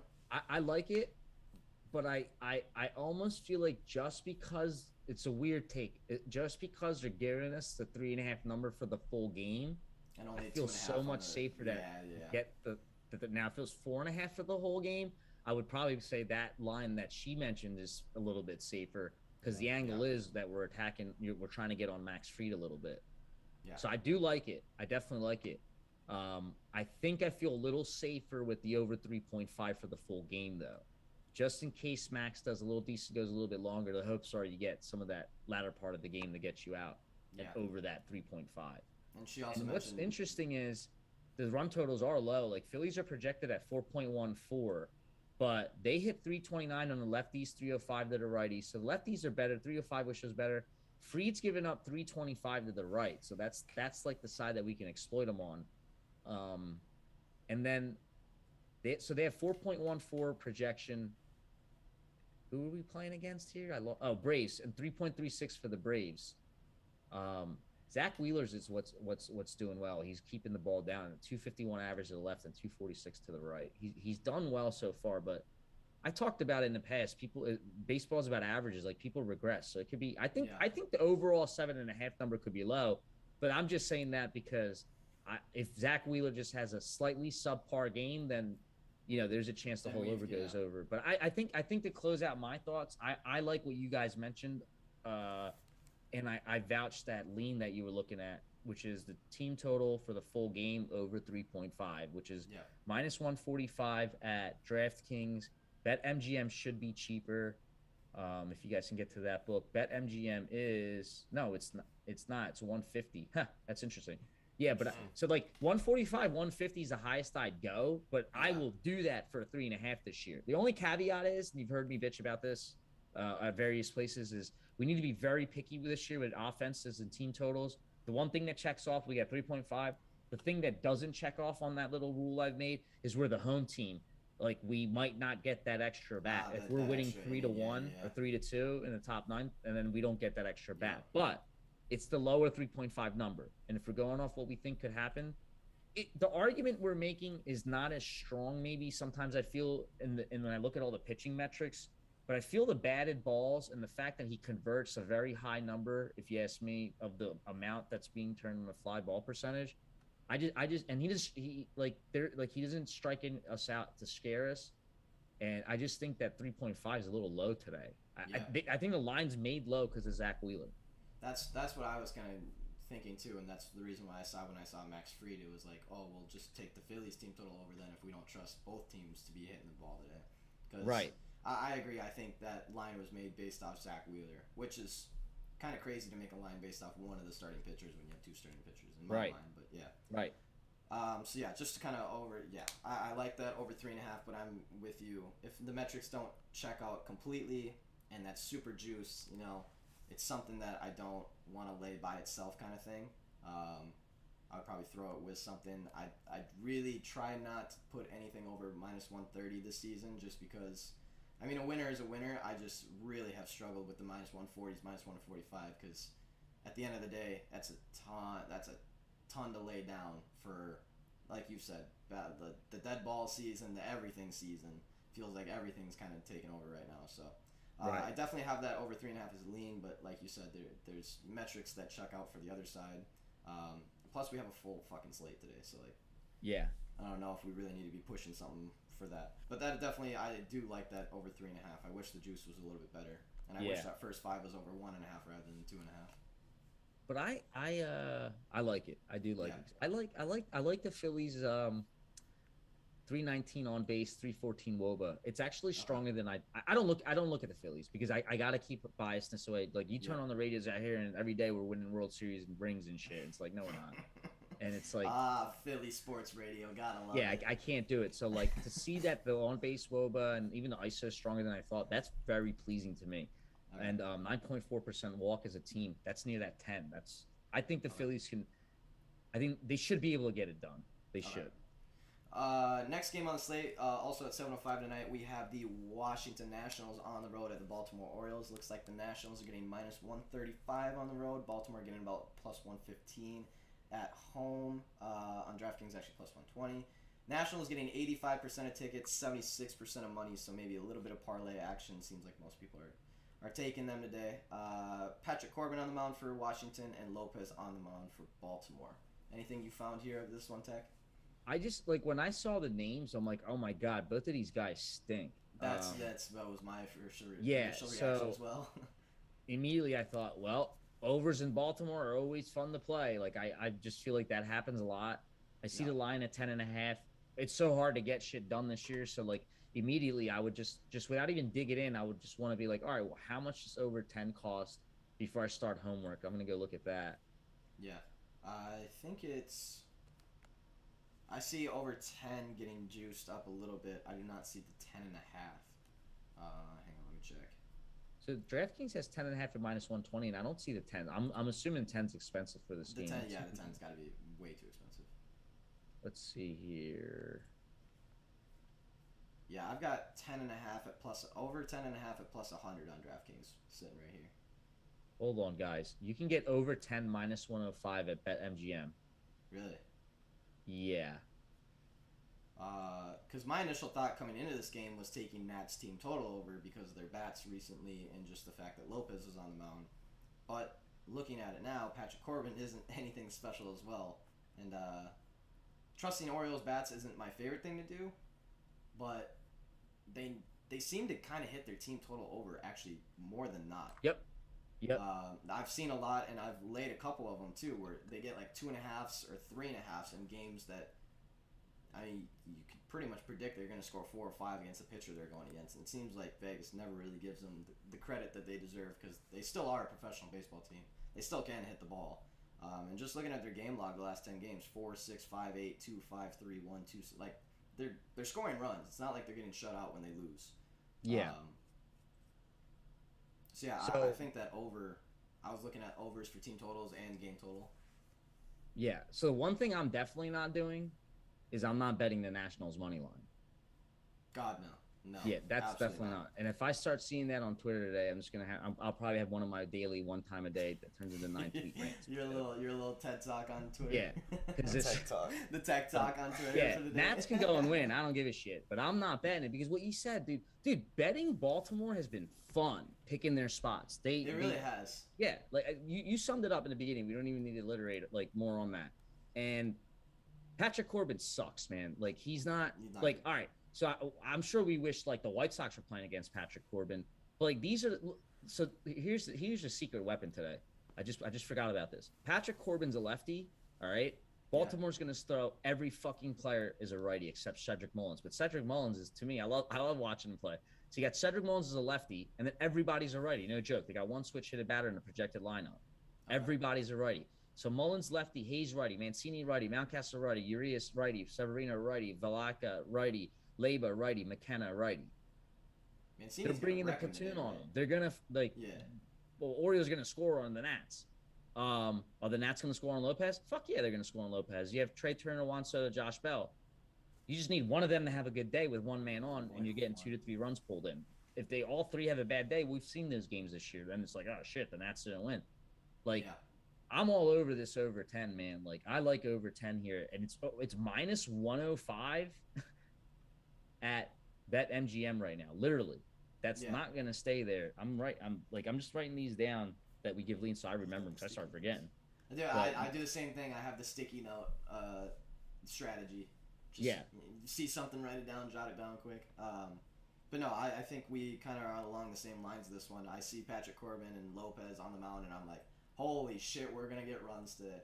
And I don't know why people, like I said before, I don't know why people disrespect the Baltimore Orioles. I mean, I know they're not a good not a good baseball team. I know everything along the lines, but they're still a professional baseball team that can still hit against bad pitchers. Yeah, and against bad batters, they can still pitch against them. Like I'll be honest with you, dead team. I should put a whole bunch of money on this over and go to the game. Like I like driving to the Baltimore game. I won't do it because I end up getting lazy now. I used to just do it, but like why not go to a game and just sit there and fucking hope for runs? Be the only nut jumping on everything going on. Just go sit in left field. Go catch one of your home runs that you predicted today. You know. But I like this. So it's like this. There's always like a bunch of things to do, and you got to be like the art. I call it the art of the fade. Like you have to be able to fade. You basically have to you have to wake up wanting not to bet anything, and then what do you find that's worthy of a bet? Yep. And like when you pull this game up, like no, I'm not. Like I understand the Nats are supposed to win. Like I get that's what people are gonna tell me, but being like what we know and what we do, I'm still just like, man. Okay, over 10 to me is the safer way to go. Now, when I look at we didn't really even talk about the pitching breakdown, but here's something to note. Like, if people are going to say, well, I'm going to go bet on the Nats because Lopez sucks or Orioles suck, but let's just say they say Lopez sucks. There's that stat called Sierra, which is like a projected ERA and a bunch of shit. Mm-hmm. Patrick Corbin's projected is 4.75. Lopez is 4.52. Yeah. So it's neck and neck. And like the like, Corbin strikes out 17.6%. He doesn't strike anybody out, man. Lopez is slightly higher, 20.9%. So anything below 20 is a red flag. At least this kid's 0.9 above it. Yeah. So you got a situation where the metrics and MLB analytics are saying that Corbin's going to have like a 0.23 slight worse ERA coming up in the future, including today's game. He strikes literally 3.3% out less. Corbin walks 8.1. Lopez walks 9.6. So, okay, slightly higher on the walk side, but both in that, like, ballpark. Lopez is a massive ground ball pitcher at 48.2%. So is Corbin, 47.1. It's the same. Yeah. Hard hit percentage, they're both at 33. Hard contact, sorry. Hard hit percentage, Corbin 40.7. Lopez 44.9. They're both above the 40. Obviously, Lopez slightly worse. Fly ball percentage, Patrick Corbin's worse at 30.4. Lopez is 27.4. The conversion rate, they're both at 18.9 and 18.7. So, in fact, um, look at this. Corbin, 1.64 home runs per nine. Lopez is 1.41. So everyone's going to sit here and talk that Lopez is worse than Corbin. He's not. But he's not, no. And even to dive into further, if you're looking at the bullpen, I mean, it's not like I know Baltimore has probably a bottom 5 to bottom 10 bullpen, but it's not like Washington has much better. They don't. It's not like Patrick Corbin's going to get filled in by a bunch of stud relievers and everything that are going to come in and shut out the Orioles. No, the Orioles should be able to dig into that bullpen a little bit too. Especially if they dig into Patrick Corbin a little bit. Now, I'll say this. This is really good. We gave that lean earlier, Diamondbacks plus 130, William Hill, right? Mm-hmm. The Cubs suck, man, overall, versus the Nats. The Nats will show up any day of the week, and you would be like, holy shit, right? Soto, Bell, Trey Turner, right? Now, the Orioles are plus 120, William Hill. I'm not going to bet that. Just because Lopez is better than Corbin on all the metrics of what I look at, I'm not going to bet Orioles money line here. I'd rather bet Diamondbacks money line over there, simply because I know the Cubs suck. Like, I have more faith that the Cubs won't show up than I have faith, like, knowing that the Nats could show up. You know what I'm saying? And the point is, taking this over 10 is, even if the Nats really don't show up, we still have a chance at that.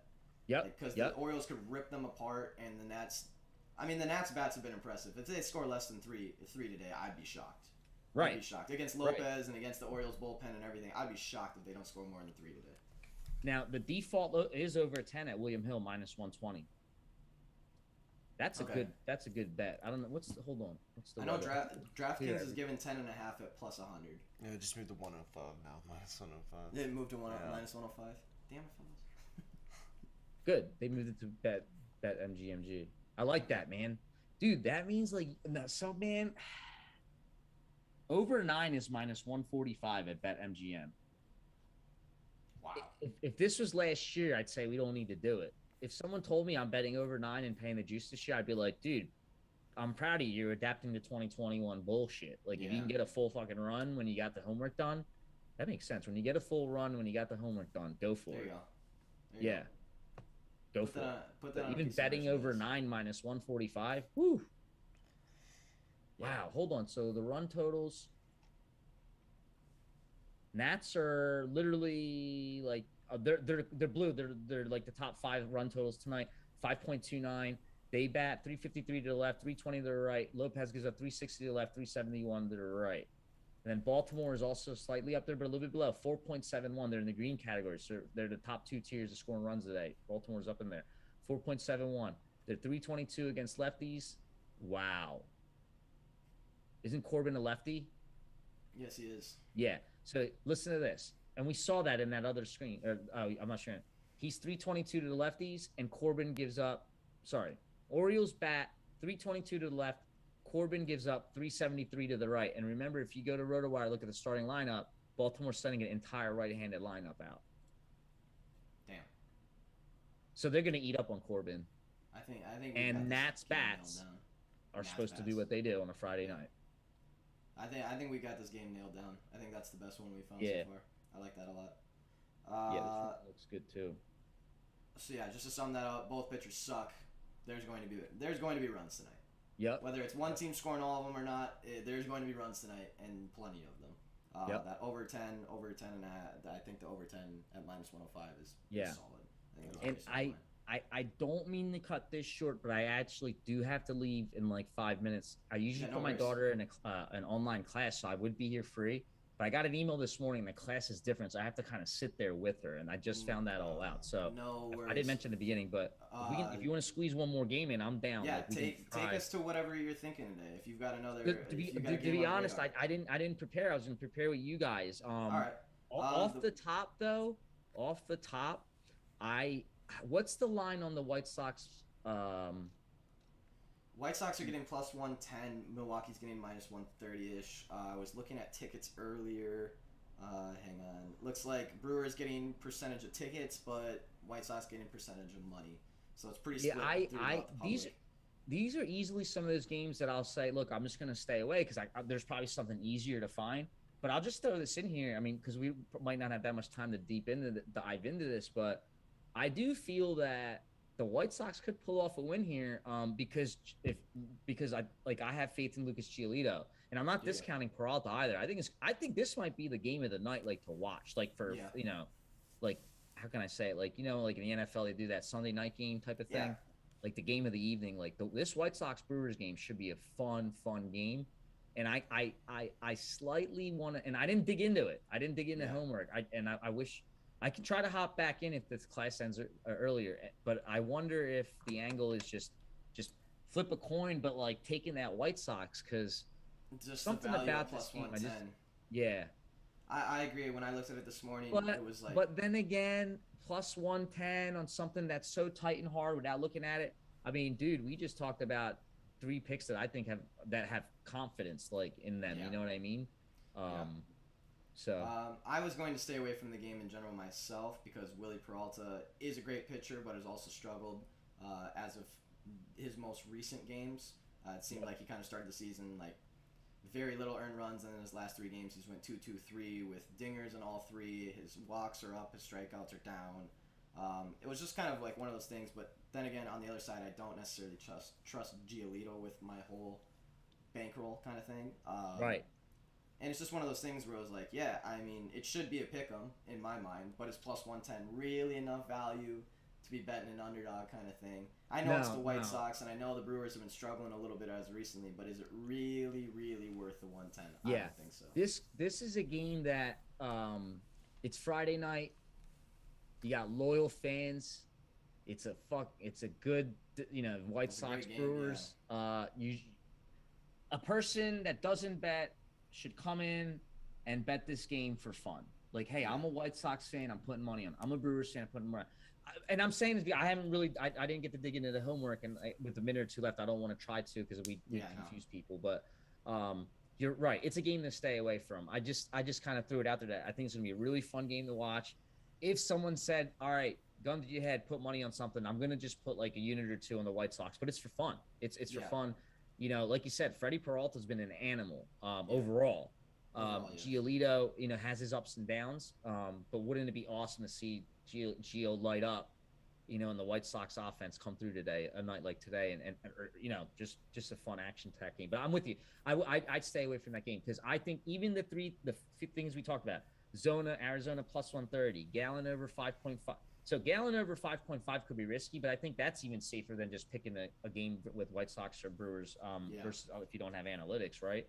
Yep. Phillies over 3.5 juiced. I'd rather do that. I think that Nats over 10 at minus 105 BetMGM. I think that's a hell of a line. That's a great line. And if we run into the dead ball thing that we ran into all season, kind of like an that's my only concern, and that's why I'm glad you mentioned that because I forgot. I was trying to remember why I said take the 9 at minus 145. Don't go higher. Other books have, but if you are a person that's okay with paying over 9 runs in that game at minus 145, I won't argue you. I won't even argue the fact that it's juice because you're now at war with the book because the books have eliminated all those team totals they used to give us last year. They raised them all up by 1 run and they juiced them. So when we can get a 145 at 9 after doing our homework, like I can't argue. That could be the bet. It's a little juicy, but that could be the bet. You might end up getting that push and saying, thank you. You know what I mean? Yeah. Now, by the way, the Arizona Diamondbacks lineup is out. It's Van Meter lefty, Calhoun lefty, Escobar's a switch, so they're going to make him go left because Davies is a right. Yep. Walker righty, Peralta left, Pavin-Smith lefty, Ahmed righty, Varshaw lefty. So they are trying to come at Davies with more lefts than usual because, they're trying to get after him. Because you basically got 1, 2, 3 righties because of pitcher in there. And the wind's blowing out 8 miles. But I think we'll let you get out of here. Yeah, I'll get out of here. Sorry about keeping it short. No, usually don't worry about it. With the 3 insights that we got, or the 4 insights that we got, is great. We're going to continue on with going the rest of the slate. But we appreciate you as always. Hopefully we get you on here soon again. Keep doing your stuff on Twitter. Keep doing your Twitch. We love watching it. Yep. No, and I appreciate you guys. Thank you. I appreciate it. Man of the people, Tech Money. On the heater. On the heater. Stay green, guys. Stay green. Yeah. Keep it up, Tech. We'll see ya. All right, we'll get quick break and fix this because me and Eric are trapped in a box.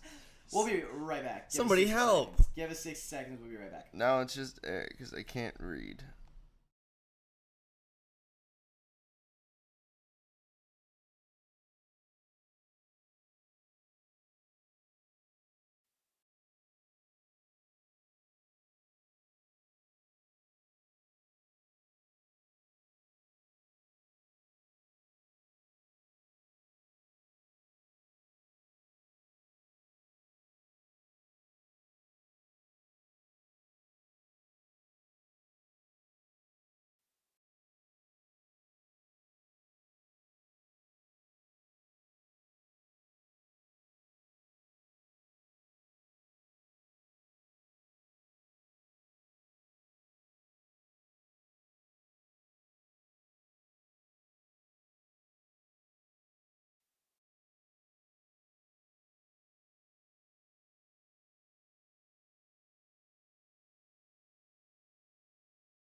this one.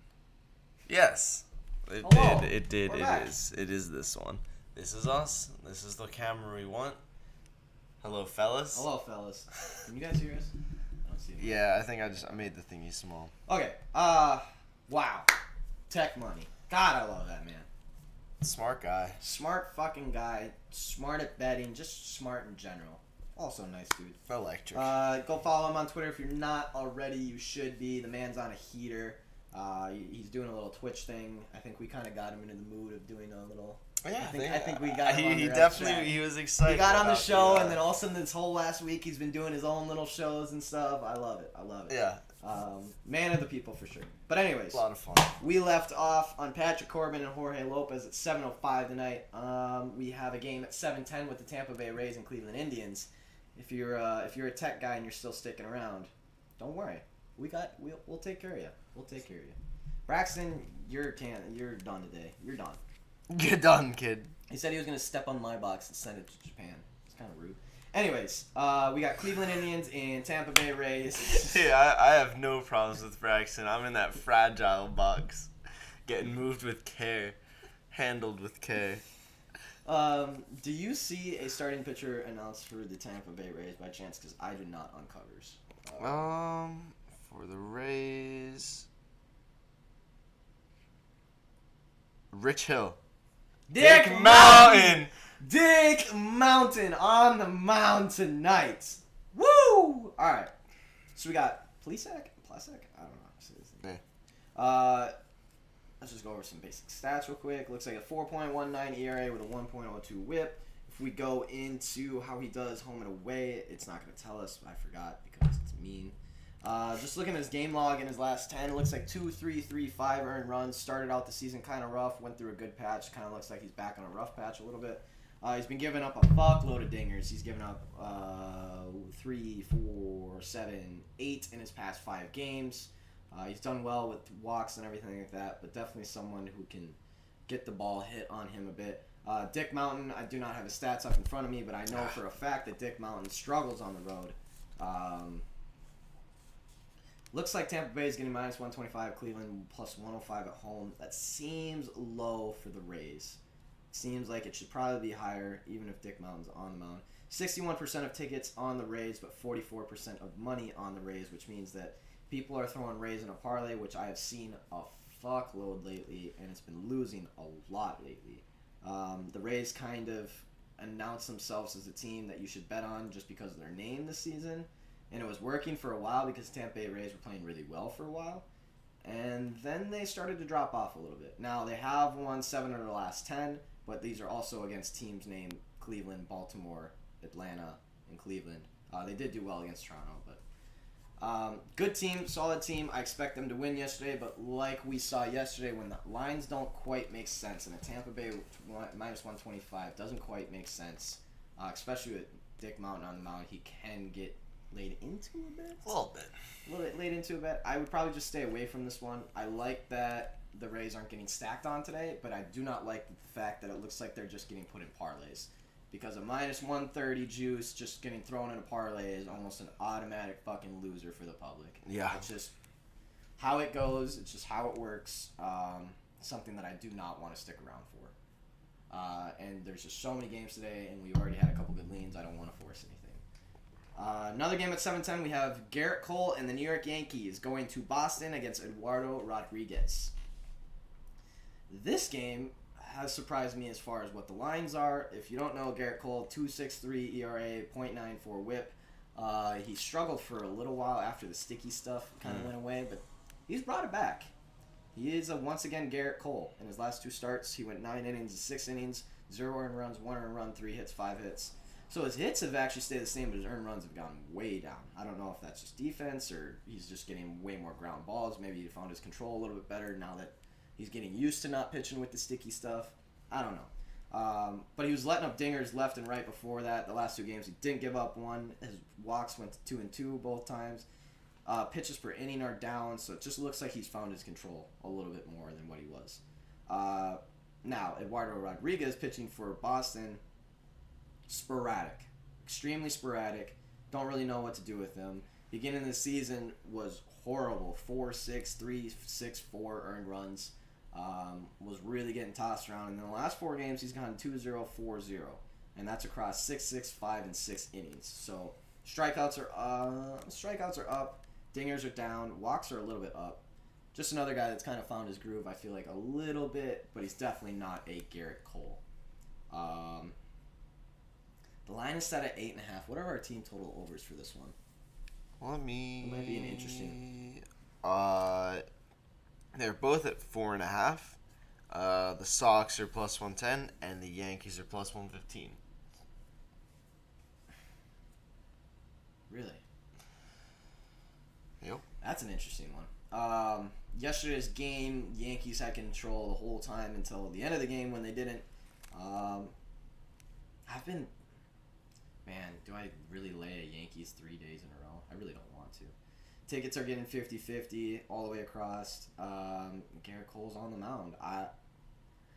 It seems silly not to say that I do like the Yankees as a lean here. I don't think I like that team total over because Rodriguez has kind of found some control. But again, his game logs are sporadic. 0-4, 0-2, 3-4. Like, he's either going to do really well or not really well at all. Right. And that team total is going to hit. I don't mind the team total over sitting at 4.5 at plus odds. I think that's an okay bet.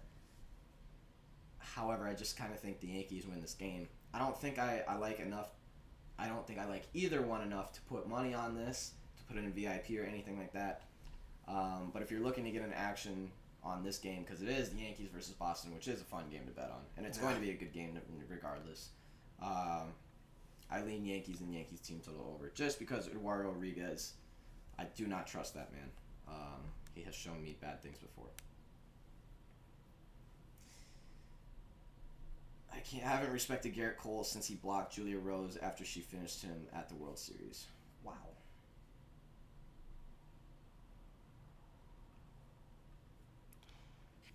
Oh, flashed him. Yeah. Flash. I didn't see finished. Remember that? Flashed. Oh, that's pretty wild. I don't think I remember that. Oh, I do remember that. She got kicked out though, right? I think she got $1 million out of that. Oh yeah. I made a lot of money. Yep. Anyways, moving on. Padres versus Marlins at 7:10. I liked this game earlier. I saw it. I was making sure that Zach Thompson was actually the pitcher. I like the Marlins here to beat the Padres. I really do. Joe Musgrove's on the mound for the Padres. Joe Musgrove's a good pitcher, but has struggled recently. He has definitely been regressing. Started out the season very, very solid. Was a very solid pitcher to start. But Tex talked about this too. MLB is a game of averages. You start the season hot, way above your line, you're probably going to regress down to what your line actually is. It's just the way the MLB works. There's too many games and too big of a sample size not to have the law of averages work. Start out the season really good. 0-3-3, 0-0-1. And in his last 4 games has just gone complete opposite. 5-5-1-4. Strikeouts are down. Walks are up. Home runs are about in the same place. Pitches per inning are way up. Hits are up. He just seems like he's regressing a little bit. And on the other side of the mountain, now this is just not a bet attacking Joe Musgrove, because if you're just trying to attack Joe Musgrove, you're not going to win.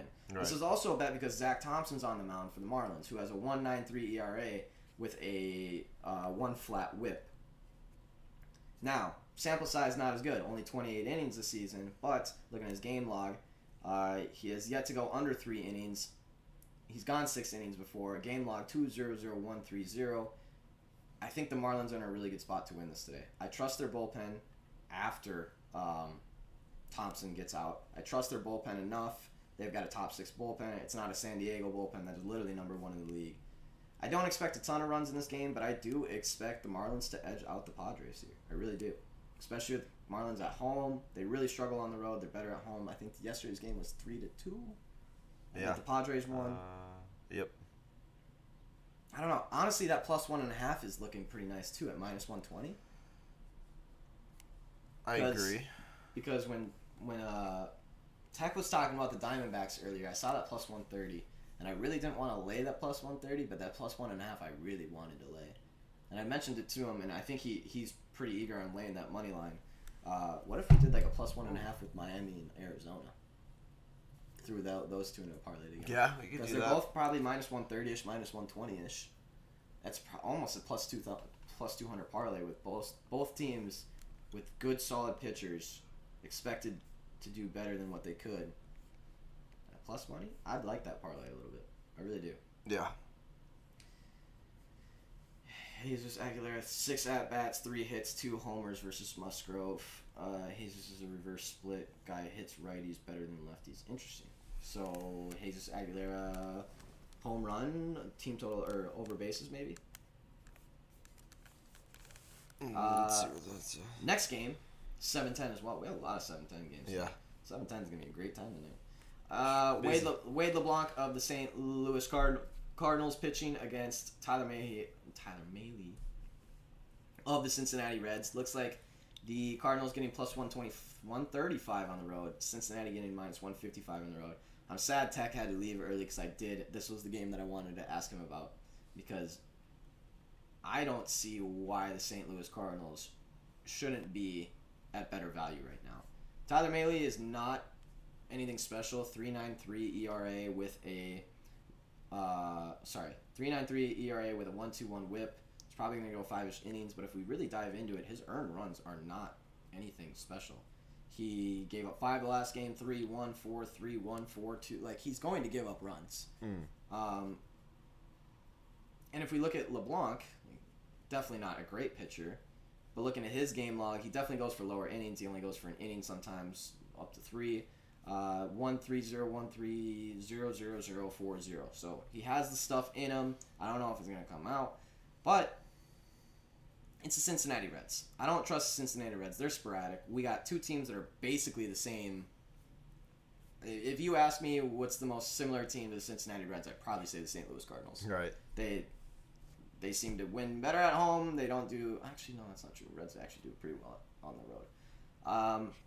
I just don't understand this line. I don't think LeBlanc is that much worse than Tyler Mahle to have a plus 135 line sitting on this. Now, the interesting part, because what was the other line for the... hang on. The interesting part about this is when you look at the Marlins, they're at plus 140, borderline, plus 135, plus 140. Their plus 1.5 is only minus 120. Right. Now we go to this other game that we're talking about, with Cardinals being plus 130, plus 140. Their plus 1.5 is minus 145. Explain that one to me. Interesting. Yeah, that just doesn't make sense. That line just doesn't make sense at all. I can't think of why that would happen. That actually makes me like St. Louis even more if their plus 1.5 is jacked all the way up to minus 145 when their regular money line is still sitting at plus 135. I lean St. Louis here. I think that's just... Actually, let me dive into the pitchers where they are home and away. I want to see that real quick. Wade LeBlanc is an awesome pitcher on the road, 2.08 ERA with a on-base percentage of 345 and a whip of 138. I wouldn't say awesome, but he does pretty well. He gets himself out of trouble too. With that high of an on-base percentage and that high of a whip, I'm gonna guess his ground balls are pretty impressive if his ERA is still sitting at a 2. Tyler Mahle, on the other hand, sucks at home. 6.37 ERA, on-base percentage of 337 with a whip of 144. He's even worse than his last 3, even though his ERA is down. Like I said, I don't understand where this line's coming from. I don't see it. I know the Reds are a better team at batting. They have the 11th ranked offense, while the Cardinals have the 27th ranked offense. But Cardinals have been impressing some teams lately. Won 5 of their last 6. Reds have lost 5 of their last 6. I just think St. Louis again here. I really do.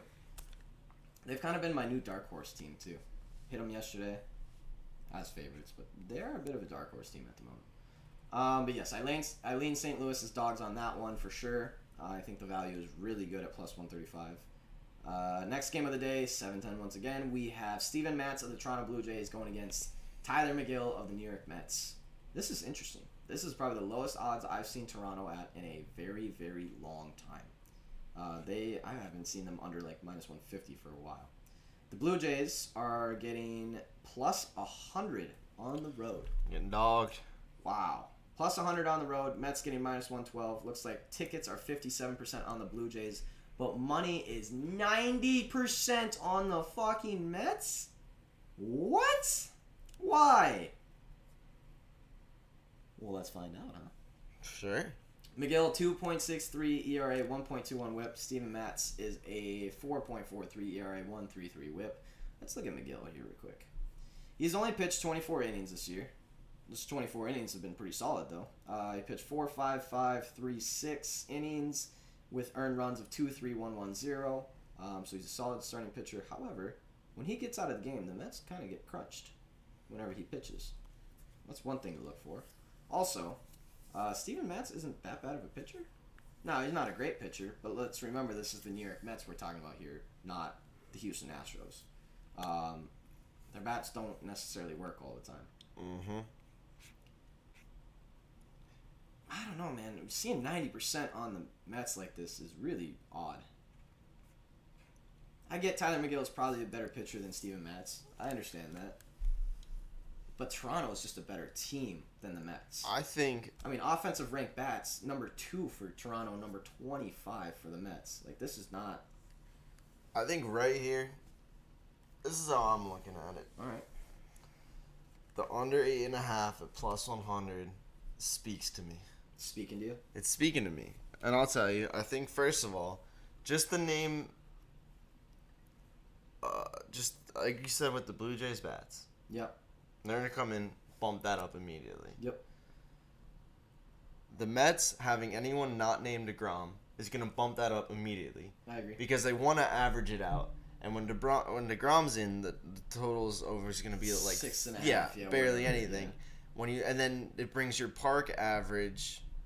I think I was looking at that. There's average of like 6 runs a game at Citi Field because of how good DeGrom is. Yeah. Which already makes you want to bring that it's higher. bring it higher. Yeah. So, with that being said, I think it's a low score. I think under 8.5 at plus 100. Make your money back. Yeah. Get yourself something nice for dinner. I mean, Jays Mets under 8.5. I think we got 2 leans here at plus 100 because I would say take the Toronto Blue Jays at plus 100. You're not gonna get the Blue Jays at better That's how value. I see it going. You're not gonna see a better value. Seems like a little 4-2. Yeah, I would 5-2 easily, kinda I could guy. easily see a 5-1, 4-2, even a 6-2, and we're still in the clear. on Yep. this, at plus 100. Yeah, the end of half. Is And I always can't nice. imagine the Mets getting a better than 6-2 game. Now, yeah, see, I just don't see it.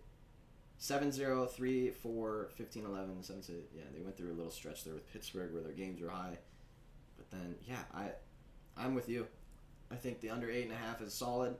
I don't think either of these pitchers really get laid into that much, especially not with the Mets offense. They're just not good.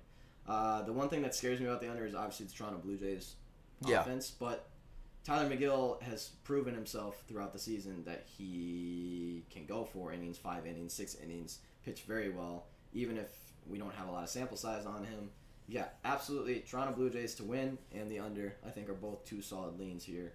I mean, Toronto Blue Jays is one of the better teams in baseball right now. They're just playing very, very good baseball. Yeah, absolutely. They're hitting the shit out of the ball. So I think Toronto Blue Jays wins this game. I've never looked much into losing margins, but I always did wonder, like, is there even a point to getting that 1.5 sometimes on the There spreads? actually is. But man, You'd be surprised how many one score games there are. these margins are nuts for these 2 teams in particular. Are they? The Mets is crazy because their average runs against is, or their average runs for is 3.9.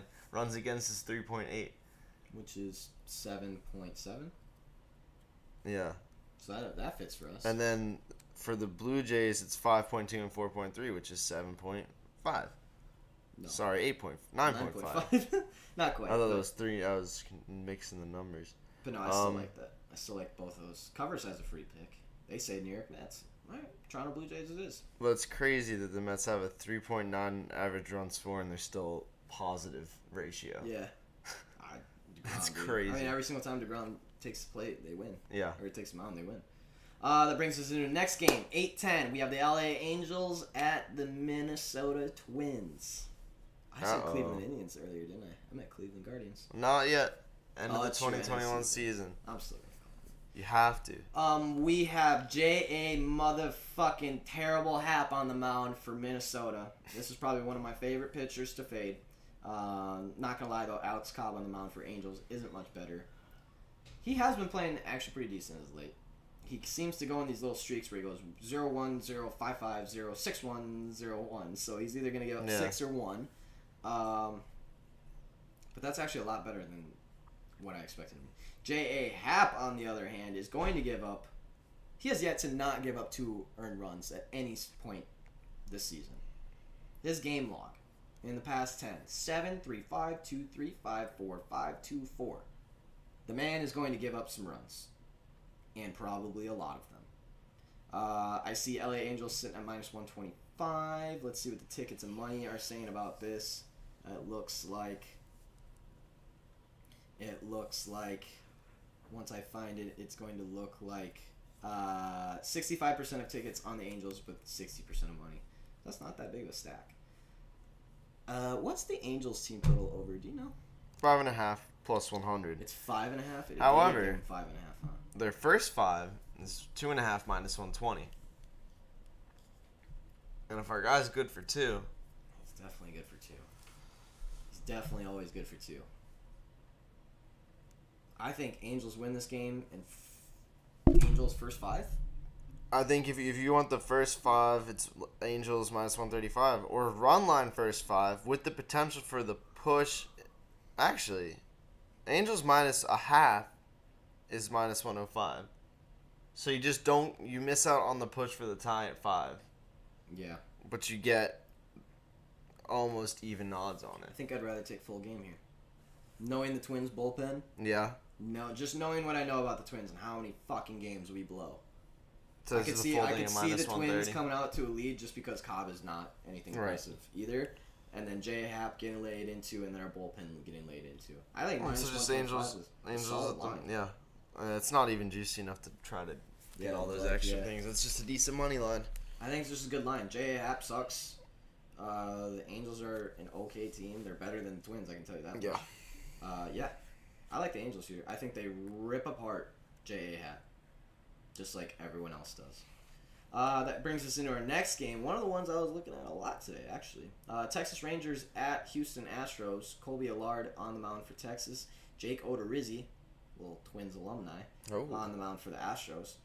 Let's see what we got here. It looks like 71% of tickets for the Astros, 70% of money at minus 210.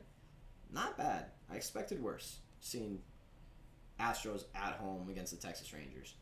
I don't think we really have to do a huge deep dive in this game. Colby Allard is not that bad. However, in his last 3 and on the road, he struggles a little bit more. He's still around a 300 base percentage with a 1.3 whip, but man, you have a 300 on base percentage, and a 1.3 whip against the Houston Astros, and you are going to get... You're gonna get sauced around a little bit. That's just... The over-under is set at 8.5. I think that's a little bit low because I don't necessarily trust Jake Odorizzi either. He's been known to have a couple bad games. He started the season not so great, then went through this little lapse where he pitched amazing, and then again has kind of come back as not as great. He went against Chicago White Sox the other day, only was able to go 3.1 because he had 6 hits and 4 earned runs, off 4 walks and 2 home runs. So completely lost his control of that game, and that is something that, trust me, I watched Jake Odorizzi play on the Twins. That is something that he is known for doing. Right. It's just losing control all of a sudden, and not good.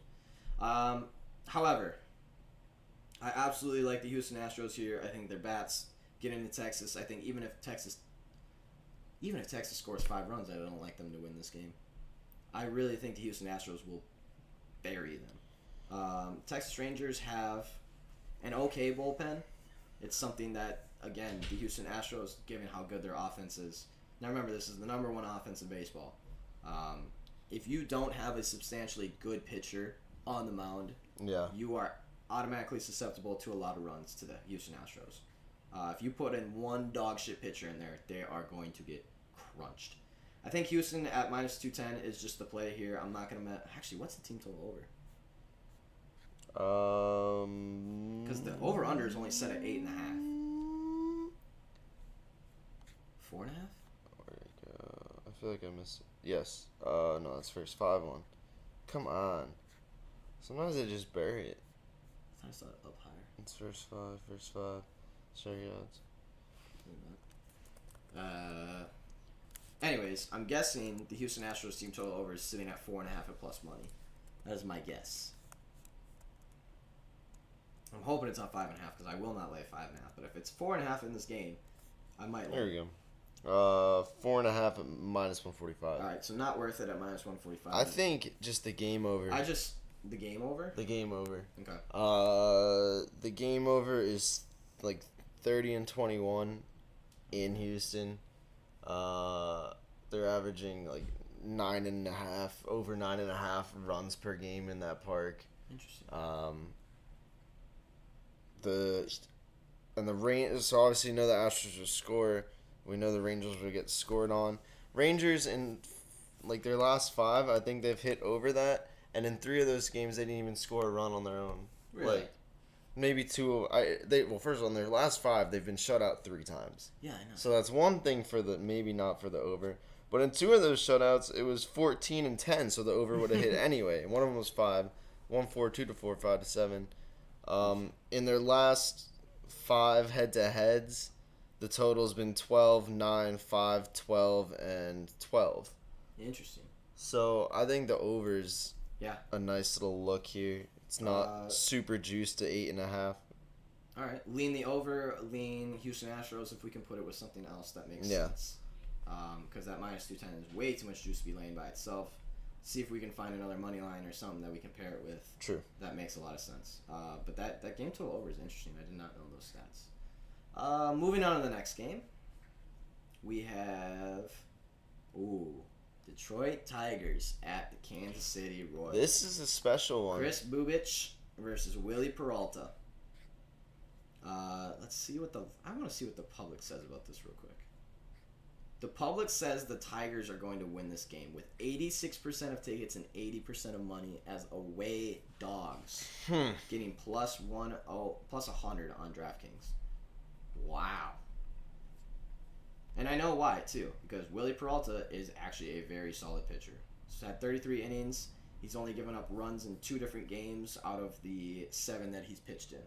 Gave up 5 one game and 1 the other game. Bubich, on the other hand, kind of sucks. 5.03 ERA, 1.52 WHIP. I can't wait for Brax to say some dumb shit in the chat. But yeah, just looking at his game log, started the season, and he's just kind of been consistently bad. 1.553, 0.25, 6.31. So he's given up the runs.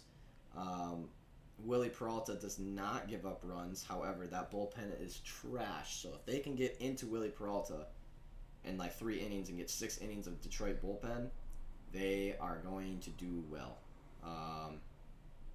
I don't like that the game's set at 10.5. Otherwise, I probably would have taken the Detroit Tigers team total over. I don't know what to do here because seeing Detroit Tigers get 86% across the board is really scary, being away dogs when you have Willie Peralta on the mound, who I just don't necessarily trust that much. I know he's got good stuff, but he also walks people and lets up some home runs. His pitch count per inning is a little high. And I just have that weird feeling where the public is stacking on Detroit just because of the starting pitching matchup. I could see Bubich giving 6 scoreless innings kind of thing. I don't trust this game at all. It's one of those that I have. Oh, Royals are live today. Didn't expect Braxton to say that at all. I haven't heard that one before. We'll say also I saw the Tigers in their last 11. The home team has won. Oh, So in their last 7, it was in Detroit. So this is their first time in their 7-game win streak that they're going on the road. Interesting. Man, we got to play for Kansas City tonight with all the money stacked on. I just don't like it. Yeah, it's kind of a brutal game. I'm not going to bet on a considerably worse pitcher just by metrics because the public says one thing is right. Yeah. I'm not going to do that. There's too many mixed signals there. I don't like it. I'm just going to stay away. 8-10 as well. We talked about Chicago White Sox and Milwaukee a little bit with Tech. Kind of talked about the fact that it's going to be a good game. It'd be a fun game to bet on if you're a fan of either team. However, even though I think the White Sox could pull this one out, it's not worth the plus 110. It's good value, but it's not. It's not good enough. Not good value. If they were sitting plus 125, plus 130, I'd probably lay it. Yeah. But plus 110 is just not enough. Milwaukee's a good team. They've been struggling a little bit. So the White Sox dropping a couple of the Twins and everything. I just don't necessarily like. It's going to be a good game. It should be a great game. And I'm sure someone out there has got an angle on it of some kind, but I don't see a confident play in that at all. Especially when we have some other games that we're feeling good about. That's at 8:10. 9:45 we jump to. We've got Chad Kuhl on the mound, the old favorite fade, who's no longer a favorite fade. Pittsburgh getting plus 170 on the road. Giants getting minus 190-ish at home with Johnny Cueto on the mound. Let's jump into it a little bit. Johnny Cueto. Not bad. He's definitely going to give up some runs. He normally gives up at least 1 to 4-ish. He does well at home, however. Struggled a little bit more in his last 3, but a good solid pitcher at home. Where his on-base percentage is about 280, whip of 1.09. Chad Kuhl, on the other hand, great in his last 3 starts, but he struggles on the road and has all season. 6 flat ERA, on-base percentage of 360, and a whip of 155. I was a huge fan of fading Chad Kuhl in the beginning of the season, but then Chad Kuhl found his stuff, and we've talked about the law of averages, and it works the other way too. Yep. When you're playing real bad and you're actually a good pitcher, it'll start to show up. True. In his last 4 starts, he's gone 0-1-3-1. One started out the season rough, but he's definitely gotten it back. I don't think he's good enough to really do damage to the San Francisco Giants. I think the San Francisco Giants are a good enough team to get through Chad Kuhl, get into the bullpen. Their bullpen, Pittsburgh's bullpen is like right middle of the pack. I could see Pittsburgh hitting some runs here too against Cueto though. Yeah. I don't think Cueto is that overly impressive. The over/under is set at 8.5. But man, betting on overs for the Giants games just suck. Because they're the team that doesn't score a lot, but also pitches really well. Like all their games, 5-3, 4-2, and then there's the 6-8 against the Dodgers. 7-2, 1-3, 1-3, 7-2, 3-1, 10-4, 5-3. So it's always that 5-3, that 4-2, right, that 6-5, the all of those. Which I guess, most of those hit over 8.5. I just don't trust it with these pitchers today. I think taking San Francisco to win is a pretty safe one here today. Maybe put that with the Astros. I think that might be the play with the Stros. 78% of tickets, 83% of money, so it's a stack, but it's not the 90%, it's not the 95% that really, really scare us away. And it's also not the 90%. Yerfy. Maybe. I have pretty much come up with a foolproof system where if Braxton feels really, really confident on a bet one day, it's almost automatically take the other. This man will be in my DMs being like, Yerfy. I'm like, actually, I like the Nerfy. Actually, I like the Yerfy. He's a good bettor, too. He's a good bettor. It's just the ones that he feels most confident about, he fucking sucks at. He's not good. 3-0 in shotgun bets. I think you're great all the time, Braxton. That's why you protect my box. But anyways, I do like San Francisco. Parlay that with the Astros. We'll probably get plus money. We are boxing. We are boxing. Z-list celebrity boxing match. That's funny. Yes, put San Francisco with the Astros today. I don't think... if one of those teams loses, that's fine. We'll put it for a unit at plus money kind of thing. It'd be like basically betting an underdog on baseball today. The other one I was looking at today was Frankie Montas versus Yusuf Kikuchi of Seattle Mariners. And there was one angle that I saw more than any other on this game. Frankie Montas is shitty to bet on or against because he has a lot of strikeouts. He lets up dingers every once in a while. Lets up walks every once in a while. Here and there. But ERA is so solid. Like 2.1, 2.2, and then there's the 8, the one that I bet on against the Texas Rangers, and then 2.2, 3.04. So like, not a terrible pitcher at all. He's definitely got his stuff. Kikuchi was a great pitcher up until July 7th. That was the day. So July 7th, He goes out there, only throws 5 innings against the Yankees, gets hit 8 times with 5 earned runs, only strikes out 5. He walked 3 with a dinger. They pulled him. They pulled him because of an elbow. He was hurt. He went on IL for 10 days, came back, started again. This is a guy that has been going 6 innings almost every single start, even 7 innings sometimes, unless he's getting really shelled, they'll pull him out. 7 innings. Now he's gone back-to-back 5-inning games where he has gotten fucking crunched. And it was an elbow injury, by the way. 5 earned runs, 7 earned runs in the 2 games that he's been supposedly hurt. Because they took him out July 7th, put him on 10-day IL, which means he was hurt during that game. He don't just get hurt after the game. Yeah. And then the game he comes back, he gets absolutely smashed again. I think he's still playing hurt. I don't think he... Seen him go for 5 innings twice now. It has been 6 days since the last game, but he pitched on an arm 6 days ago. Right. Yeah, it's not going to repair that fast. I think Kikuchi gets laid into tonight. I really do. I think he's playing hurt. I don't think they repaired that elbow what they should have. I think they brought him back a little too early, showing that he only went 5 innings, got smacked around again. What is the Oakland A's team total over? Because I know this game total is set at 7.5, which seems very low. Because Frankie Montas can get railed too. Total for the A's is 3.5 minus 145. Oh, I thought you were going to say minus 130, minus 125. I was starting to get real excited there. The over 7.5 for the total game is minus 115ish, minus 1. Damn it, why did the juice have to be so much? There was another juiced team total over earlier, right? Yes, it was the... That was the one we talked about with Tech. Yes, Phillies. the Phillies 3.5. Phillies Oakland over 3.5 parlay.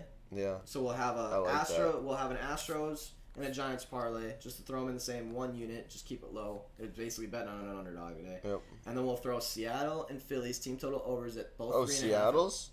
Sorry, not Seattle's. Oh, I was gonna say because that was a lot nicer. Oakland's. If you want that one. No. Oakland's team total over 3.5 with Phillies team total over 3.5. Both juice should probably get plus 150ish out of that. Plus 185. Really? Yep. They're identical over 3.5 minus 145 each. I think that's a solid play today, guys. I really do. Let me check the percentages for Oakland real quick. Just make sure that this isn't. 70% of tickets, 65% of money. I also think that Athletics money line is not a bad play. No. I think they lay into Kikuchi a little bit. I think they get into the bullpen a little bit.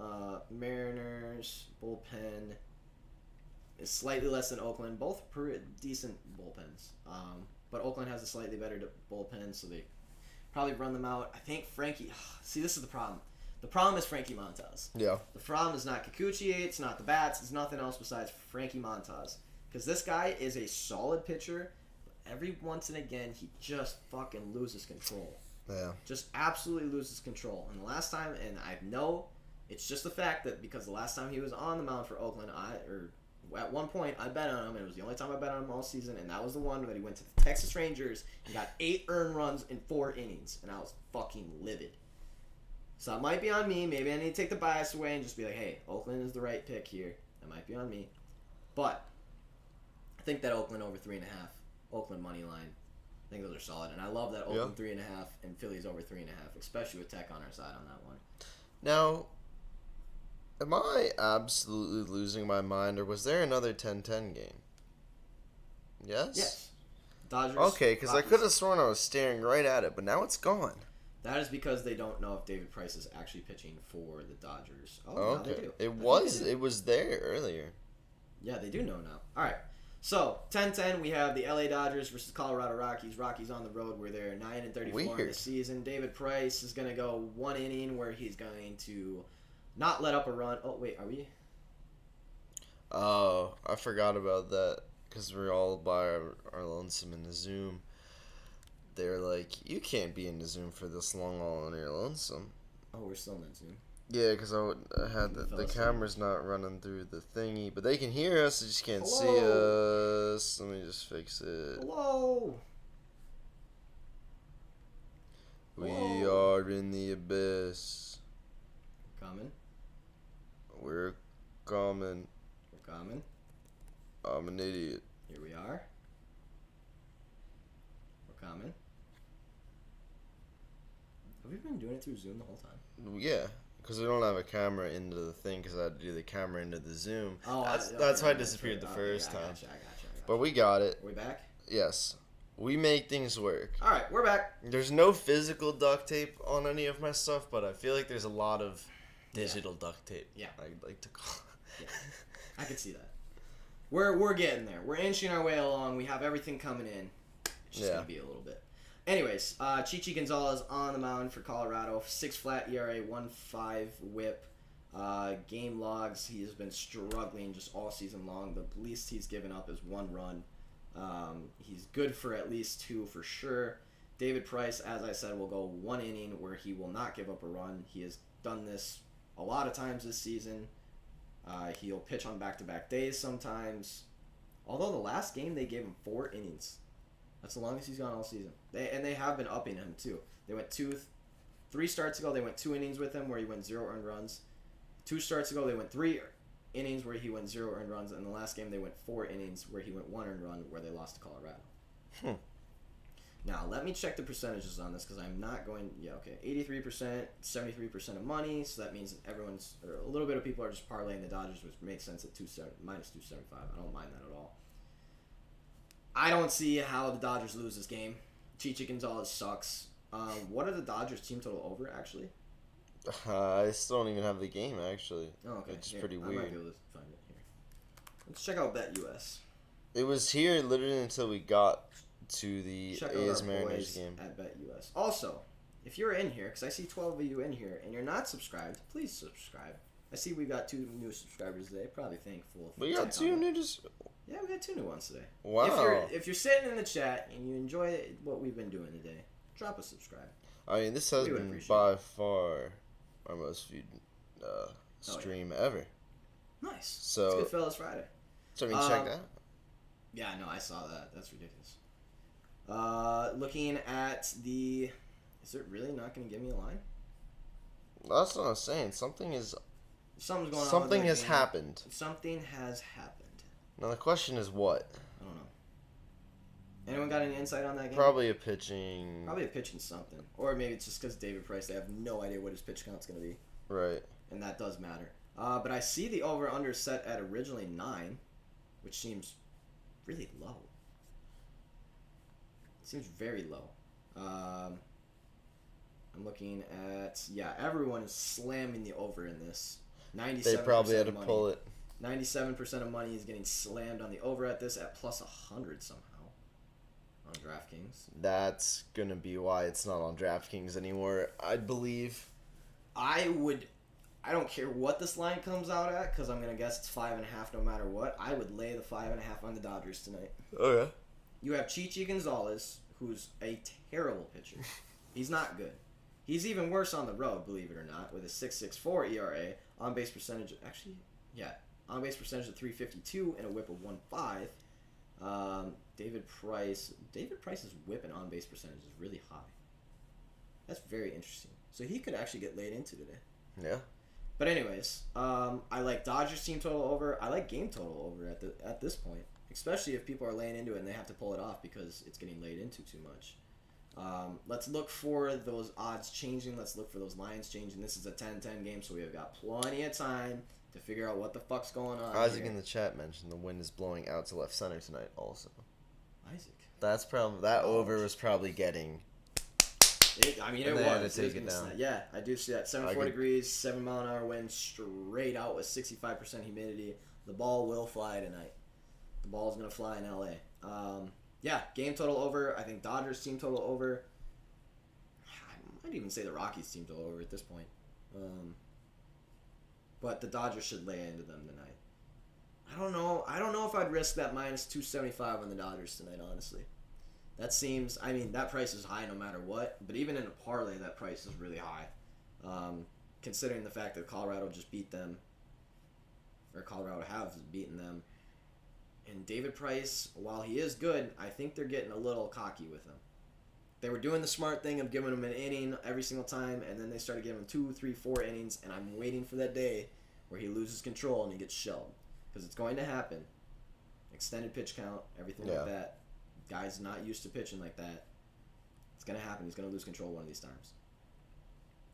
I think that's it for the day. I think that's every single game we've gone over. Just to recap real quick, let's get back to where I need to be. Just to recap real quick, when we were talking with Tech, we talked about the first 3 games of the day, the Arizona Diamondbacks, Chicago Cubs. We talked about the fact that Zach Gallen, his strikeouts are unbelievable, and the fact that Cubs just really aren't that great of a team to be getting minus 145. We think that this line might be inflated because of Vegas just being like, hey, no one's going to bet on the Arizona, put them at plus money, it'll scare people away even more. Mm-hmm. However, they have a better starting pitcher. Their bats do suck, but as we talked about with Tech, the value is there. I talked about maybe even putting plus 1.5 on it, even though it really juices it up for some reason. But yes, Arizona Diamondbacks a great play for value today as a money line. We talked about that pretty at length with Tech. The Atlanta Philly game, we talked about the game total over in this for a little while. Yeah, a little bit there. We think that the game total over, but most of all, we are targeting Max Fried in that one. Zach Wheeler's on the mound. We don't really know what he's going to do, even though he's capable of throwing 6 scoreless innings. Yeah. But as we talked about, a little shaky in the last two. He's kind of been regressing the past couple games. Could see that coming out more. However, we like that Phillies over 3.5. I know it's a little juice. That's why we'll throw it with something else, like the Oakland A's over 3.5 for plus 180 something. You said. Yes. Washington, Baltimore. We love this game. Me and Tech went at this game for a while with Jorge Lopez on the mound and Patrick Corbin. The game total over is really solid there. I mean, we could. This game's either going to turn into like a 2-1 game, which no one ever is going to predict, and the Orioles will probably win if it does do that.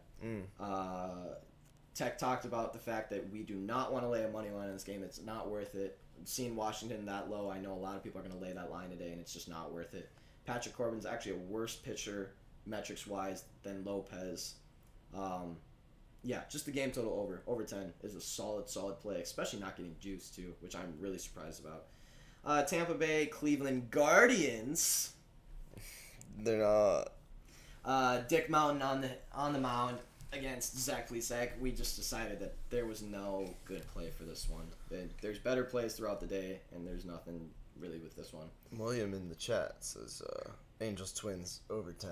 I like that too. Yeah, with J.A. Happ and Cobb on the mound. Yeah, absolutely. Yankees, Boston. We have Garrett Cole on the mound, Eduardo Rodriguez on the mound for Boston. I talked about leaning the Yankees team total over and Yankees money line just because Garrett Cole is on the mound. William.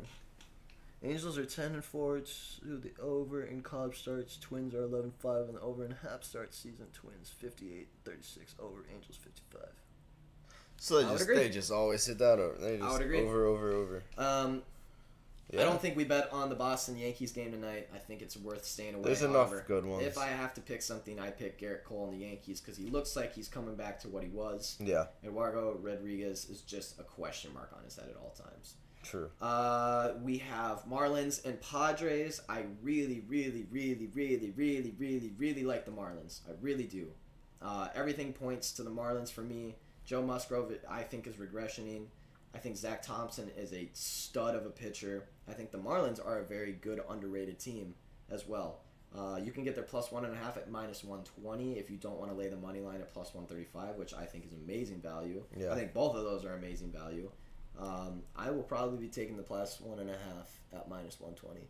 Just seeing that it was a one-score game yesterday. The Padres have a lot of one-score games. The Marlins have a lot of one-score games. The last 3 games for the Padres have been the last 4 games for the Padres have been one-score games. The Marlins' last game was a one-score game. So I just feel like that plus 1.5 is great value at minus 120. Don't go over the board on it because it is the Padres, but I do like that line. St. Louis, Cincinnati, Tyler Mahle. I think he's attackable. I don't know. Wade LeBlanc isn't an overly great pitcher, but he can hold his own. I don't understand why that line is for St. Louis at plus 135. That's another one that I'd look into playing plus 1.5 or just the money line because the plus 1.5 was super juiced compared to the Marlins for some reason. Yeah. That's really odd. But I think it is because the Padres have so many one-score games where the value is a little bit better. I think St. Louis Cardinals have great value on their money line today. I would not take them plus 1.5. That's too juiced.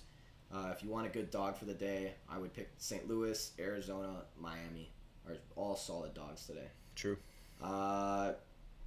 Houston game, just take Houston in a parlay. Yeah. Jake should be fine. Kobe Allard should be fine, but Houston should still edge them out. Don't mind the Yurfee in that LA-Minnesota game also. Minus 135. William. Battle of the Beltway. William dropping some knowledge in the chat today. Willie Peralta versus Chris Bubich for Detroit, Kansas City. This is another game we're just staying away from. Willie Peralta is easily the better pitcher, but it's in Kansas City. It just doesn't feel right with 86% on the Detroit Tigers as away dogs from the public. It just doesn't feel right at all. It's just not right. Chicago White Sox, Brewers, another game we're staying away from. I wish the White Sox were up to like plus 125, plus 130. I easily would have grabbed them today. These are both decent pitchers. I give the nod to Freddie Peralta, although it looks like he might be regressioning a little bit. But Lucas Giolito is nothing too special. Again, should be a great game to watch, not a great game to bet on. Right. It's just too tough that there's no good value anywhere. I think the line is absolutely perfect for this game. I think Vegas hit it fucking spot on, which is unfortunate. Pittsburgh, San Francisco. Chad Kuhl is a much better pitcher than what we originally thought at the beginning of the season. Cueto is susceptible to runs. However, I think at the end of this day that the Giants edge them out. It is the Pittsburgh Pirates. It is the San Francisco Giants. I just think that they win, and I think that parlay with the Astros with minus 210, minus 200, you can put a unit on it at plus odds, and you're basically just betting on an underdog today for a unit, and I like that because those are two very solid teams going against two very not solid teams. True. I like that. Going on to the next game, I think just Oakland. I think Oakland their bats are going to work. I think Kikuchi is still hurt. I really do. When he left that game July 7th, they clearly knew something was wrong, put him on a 10-day IL. Comes off the 10-day IL on the 10th day, pitches, gets absolutely destroyed again. I think that elbow is not quite right. I don't know if that's a Tommy John kind of thing. I don't know what's going on, but he was placed on an IL for his elbow. And normally when pitchers go to IL for their elbow, there's only one fucking injury that could be. And it is the Tommy John, and you can't pitch through an arm that needs Tommy John. You can't. You can't do it. You can still pitch, but you just won't be what you are. And I think Kikuchi, that might be him. That's a bit of a stretch. It's a hell of an angle. Yeah. But man, if it's true, they should rip apart. They should rip him apart, and I like the Oakland. Either way, even if he does pitch well, Frankie Montas, totally capable of pitching well himself. I just don't trust the man because he burned me the last time. But yeah, Fair. Oakland money line, Oakland team total over. Parlay that Oakland team total over with the Phillies team total over, both 3.5. I think it's solid. Yeah, At plus I like 182, that one. that was solid. I like that one a lot. And then the last game of the day, Colorado at Dodgers. I think Dodgers is obviously the easiest pick here. But I will warn people of just throwing them in a parlay to juice it up. I'm going to warn people against it because David Price, they're using him more and more, which, hey, he's proven himself. But at the same time, you use a pitcher who's been pitching one inning all season long, and all of a sudden you start giving him 2, 3, 4 innings. It's just a matter of time before he loses control one game and they lay into him. Now, Chichi Gonzalez, also not a good pitcher by any means, so if they're laying into David Price, they're laying into Chichi just as much. I think the game total over is solid here. Seeing 97% of people on it scares me. 97% of money on it scares me a little bit, but I see why. Chichi should get crushed. David Price, even if he doesn't get crushed, will probably only go 1 or 2 innings, which leaves 7 innings of bullpen up for grabs.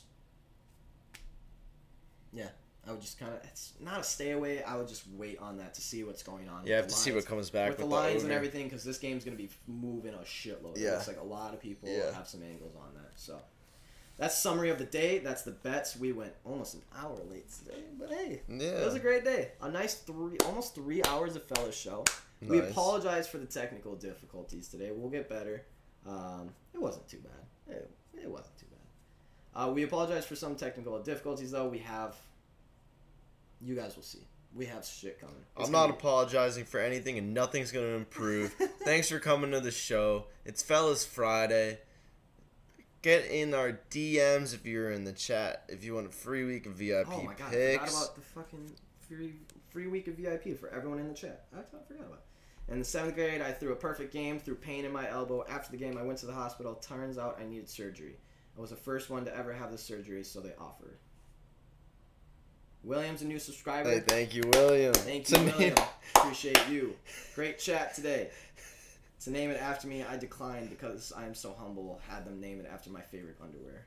Let's win some. That was named Tommy John.